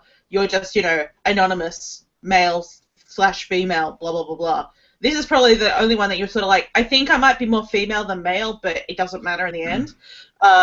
Just because, like, when people talk to you, they're like, well, oh, it matters to some of us. Yeah, no. But it's just sort of like, you know, sometimes you'll meet someone who'll be like, oh my god, you're beautiful, but that's the last thing that they'll say about anything about you. And you're just like, oh, wow. Well, your looks are fantastic. Yeah, you're sent into, like, this dark, like, place on the edge of Zork and the Next Kingdom, where, like, you know, four of their most, you know, like, illustrious figures around the all of Zork have just gone missing. And the thing is that they've all come together because they're trying to recreate the Philosopher's Stone. So, like, where have I heard basically that just before? yeah. But what came first? J.K. But Rowling, yes, the cheating bastard. But yeah, so you have to go through, like, 4 of their worlds to solve it, and it's just like there's this nemesis who's apparently killed all of them, so that they're in this, you know, permanent, like, half-life state, so they can't actually solve anything for themselves anymore. Well, that's kind of creepy. Okay, so Scott, asking you about underrated experiences. I know while you were working at Sierra, you barely had time to play any other games, but is there like a Sierra game that you wish had gotten more attention, or that you wish had you know, been all that it was cracked up to be? Oh, our games, yeah. The Space Quest should all or LucasArts should all have been better. I've got one of the things that I was thinking about even before Natalie mentioned the Zork was an Infocom game called Infidel. And it takes place, I mean, the reason it's infidel is that you're a person who's excavating a pyramid in Egypt, and you're making the Egyptian workers work on a holy day. And anyway, they all abandon you. You end up getting into the pyramid, but the cool thing, and Infocom did a really good job. I remember one of the coolest things that they had, and this is back in the old days of Apple Talk magazine, I think it was called, and they had this page, and it said the most powerful graphics technology known to mankind, and they just had a drawing of a brain. And the descriptions of things were so cool, and so you got into the pyramid, and they would describe, you know, like a golden arc or something like that, and you could see the things, and you could see the puzzles, and the cool thing about it was to win the game you had to die. Yeah, I mean, you got there, and then the thing collapsed in on you. You found the thing you were looking for inside the pyramid, and then you died. But that was the end. That was how you won. And it was so freaking cool. And then the other one, I guess, is The Prisoner, and this is before I actually worked at Sierra. I finished it before I worked at Sierra, and it was just a line drawn game. But the end of the game, the Deus Ex Machina, or however you pronounce it, is in there a lot. And then if you die and stuff, you get this welcome to the flock, and all these sheep asses just trace on the screen in front of you. But the whole thing was that you had to get to this place where you could pull a plug, and it ended the game. It was so freaking cool. As far as Sierra games, I honestly can't think of a Sierra project. I know that was Outpost or that thing got so much flack. Yeah, I wanted more. I hoped for more for those, but they got ripped pretty hard on those. Yeah. And I think Bruce Balfour worked on one of them. Bruce Balfour, by the way, who did Dagger of Amon-Ra, I guess it is. Was that number 2, Natalie? Yeah. I think it was. Yeah. He also worked with Timothy Leary on, is it Neuromancer or Necromancer? I can't remember which one it was. Neuromancer. He did some cool stuff, but Timothy Leary? The LSD dude? Yeah, Dr. Timothy Leary. Yes, he actually worked with him on a game. Maybe it wasn't that title. Maybe I'm missing it. But if you trace back and check out his history, his game credits or whatever, you might find something. But one of the things that Bruce never got was he never really got a franchise of his own. And I guess in that respect, I wanted to see more for him. Josh also ran into the same thing, and he and Bruce and Josh actually put in, I don't know, maybe we have to ask Josh, but I'm guessing close to 100 game proposals, game treatments, and yeah, and then the finally, unsung heroes of Sierra. Yeah, exactly, and yeah, exactly, and so I felt bad. I guess it wasn't so much games as talent. And another person, Doug Oldfield, he didn't ever really have any mind for doing a game design, but Doug did Astro Chicken, and he did the Fun Seeker's Guide to Eastern Madera County and stuff like that. And it was like people like that, and even Bob Heitman, who hates me for some reason, but he was the guy that he came up with the sperm burping gutter slut thing. But there were just some really talented people that never did what I thought was the right thing for them. Bob is like a really brilliant programmer, and obviously because he was a really key part of the of SCI and patching AGI back in the early days. But making it work. But that was the kind of stuff that I guess was. Well, we just got schooled on old style text adventures by the man himself, didn't we? Yeah. I've never played any text adventures apart from a few seconds of Planetfall, just to see if it really if Space Quest really did rip it off, and of course it didn't. And then the Hitchhiker's Guide to the Galaxy, which I'm so glad came with a hint module, because fuck me, that game is hard. Well, the advantage of that game is they re-release it every 10 years. So. Oh, there's that too. Yeah. Which Francisco. one was it? I'm sorry. Somebody was. What was that again? Which game? Hitchhiker's Guide to the Galaxy. Oh yeah. I love that. I like that too. Yeah. Love Douglas Adams too. But Francisco, did you think of any underrated game experiences? Yeah, I said Conquest of the Longbow. Oh, there was that. Yeah. Well, we're gonna do the whole thing from the beginning. No, it's just Next day was Adventures in Time. Somebody else I wanted to mention was Chrissy Marks, and then her husband Peter, who was tragically killed in a car accident while he was working at Sierra. They never got it. They were really quite a couple. It was a huge loss for Christy, and it was I think maybe potentially a huge loss for Sierra Gaming, because Peter was really he's an Australian with this incredible zest for life and incredible zest for cooking, and when he walked into the room you also knew that because of the spices that were emanating from his pores. But I don't mean that in a bad way necessarily. I mean he was a very cool guy, and he was like just I don't know. I guess in some ways, what in America we're fed is like an Australian male, stereotype or something like that. But he was really a cool guy, very talented artist, and just really he really loved life, and that was a really sad loss for Sierra, because he and Christy were just like hitting their stride, and oh jeez. And I just love the idea of being able to go, oh, I smell paprika. Oh, he must be in the room. Yeah, all kinds of stuff. Well, I guess that kind of brings us to the end. I think that was the end I'm of sorry the if I list. went long there. No, absolutely. We invited you guys to talk as long as you wanted about these subjects, and it's really awesome that you've been here to be a part of that. Yes, thank you so much for joining. Steve, who has left us, Francisco, very, very nice to meet you, sir. I hope to talk again soon.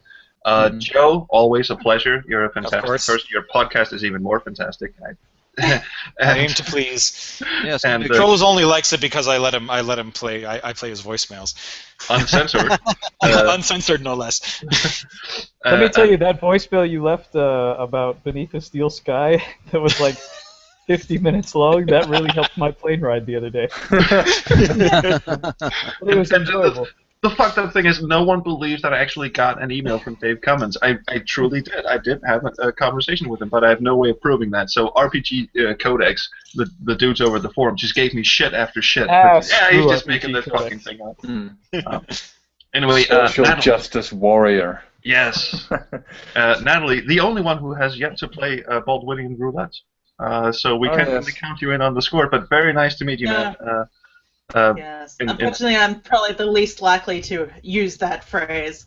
I didn't play Baldwinian Roulette either, actually. But it's all in good fun, and I mean, I can go on record saying that I understand nothing of this debacle, and I've seen pro Gamergate people that seem very, very clever, and I've seen anti-Gamergate people that seem very clever, and I've seen the opposite too. You know, people that are complete dolts. You know, people who should do us the favor of departing this plane of existence. Exactly. And just people who should qualify for the Darwinian Award at the end of the year. Exactly.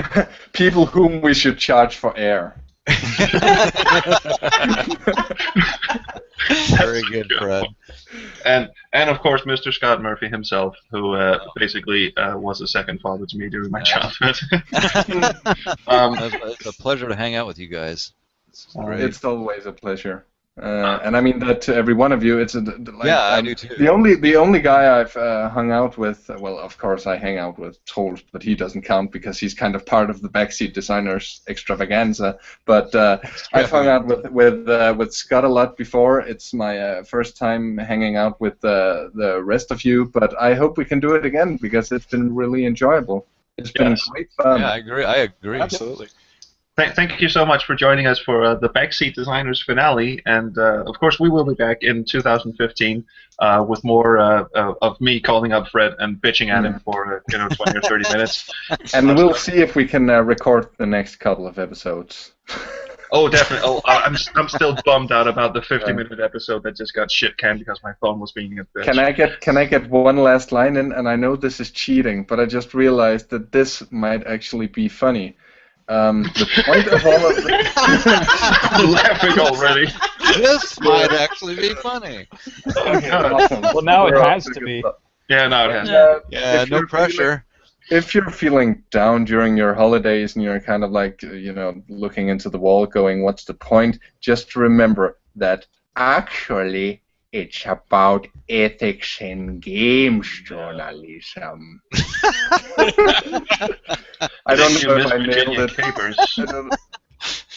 I think someone's spinning in her grave. Times Picayune, dated 2014. The front page article is about ethics in game journalism. Oh my God! I'm sorry. I'm gonna have to call that one a winner. I'm sorry. That is the winner. Right to the end. Follow up with that. Gabriel closes the paper in disgust. Talk about perfect timing. My God, that was wonderful. And returns his raging hair onto his pants. Gabriel. Why can't we ever have strong women in games, Gracie? Oh, nice ass. I'm doing that. My God, this is derailing fast. I love how the guy in the remake, Jason Victor, he does an admirable job of standing in for Tim Curry. Problem is, in the early chapters, he sounds a lot like Elvis Presley, so you kind of expect him to go after every single line. I just wanted to get that in there. Drei Drachen. Oh.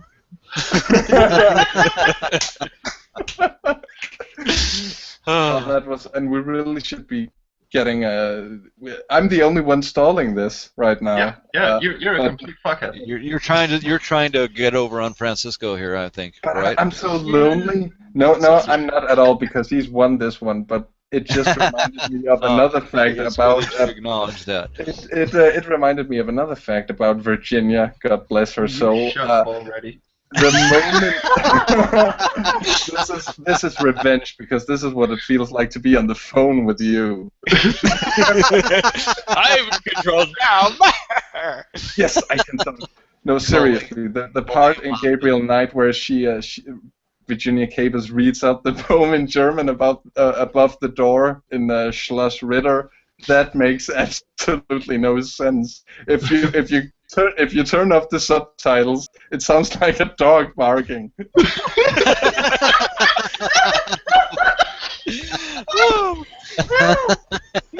Poor Virginia. She gets to get together with the lady who made the duck noises in Simusex. There's one thing I really like about Gabriel Knight 1, and I'm sorry, Virginia Capers, in whatever realm you're in, but I love the fact that there's a voices off and on button and a narrator on and off button. Wow. I kind of get feeling that, Ken Williams walked in to watch the beta and he listened to this voice coming out, Times Picayune dated, and he just looks at the screen going, There's got to be a way to turn this shit off. How much does it cost? Yeah. And seriously, the game is like 60% longer if you just let her finish every line. Yeah, it sounds like Jane's time living in Germany before she came to Sierra did and didn't benefit her. So anyway, okay, I'm done. Yeah, that's our show for tonight, and we will see you. Merry Christmas and Hanukkah and whatever else you got going, and Happy New Year. That's my time, and I'm going to be spending Christmas Eve watching The Thing and playing the Secret Space Venture build. Thank you, Scott, and. Okay. And I very much look forward to talking to all of you on Twitter. You can follow me on Twitter at TorbenFrost, and you can follow Frederik Olsen at Frederik_Olsen, and you can follow all our great esteemed guests here. Let's just go. That's the final thing we're gonna do. You always need to have the last word, because I've tried blathering for 10 minutes, and you're gonna go ahead and do the same anyway. So no, what I'm gonna do is I'm gonna let our guests plug whatever the hell they want, and they got 30 seconds on the clock. Francisco, go. All right, you can buy my adventure game, A Golden Wake. It's currently on sale on Steam until January 2nd for $4.49. That's ridiculously low. Buy it now. You have no excuses. You can follow me on Twitter at grundislavgames.com, or at grundislavgames. That's all word. One word. And you can check out the game I'm working on right now with Ben Chandler called Shardlight at the AGS forums. And you can listen to my podcast that I do with Ben Chandler at BCT_podcast. There, I'm done. Holy shit. There! That's good. And Ben Very Chandler's prolific. a genius, too. Joe, Joe, go. Oh, it's me? Okay, so you can listen to my podcast, the Upper Memory Block Podcast. You could find it at umbcast.com. You can follow it on Twitter at UMBShow, because some other guy has at UMBcast.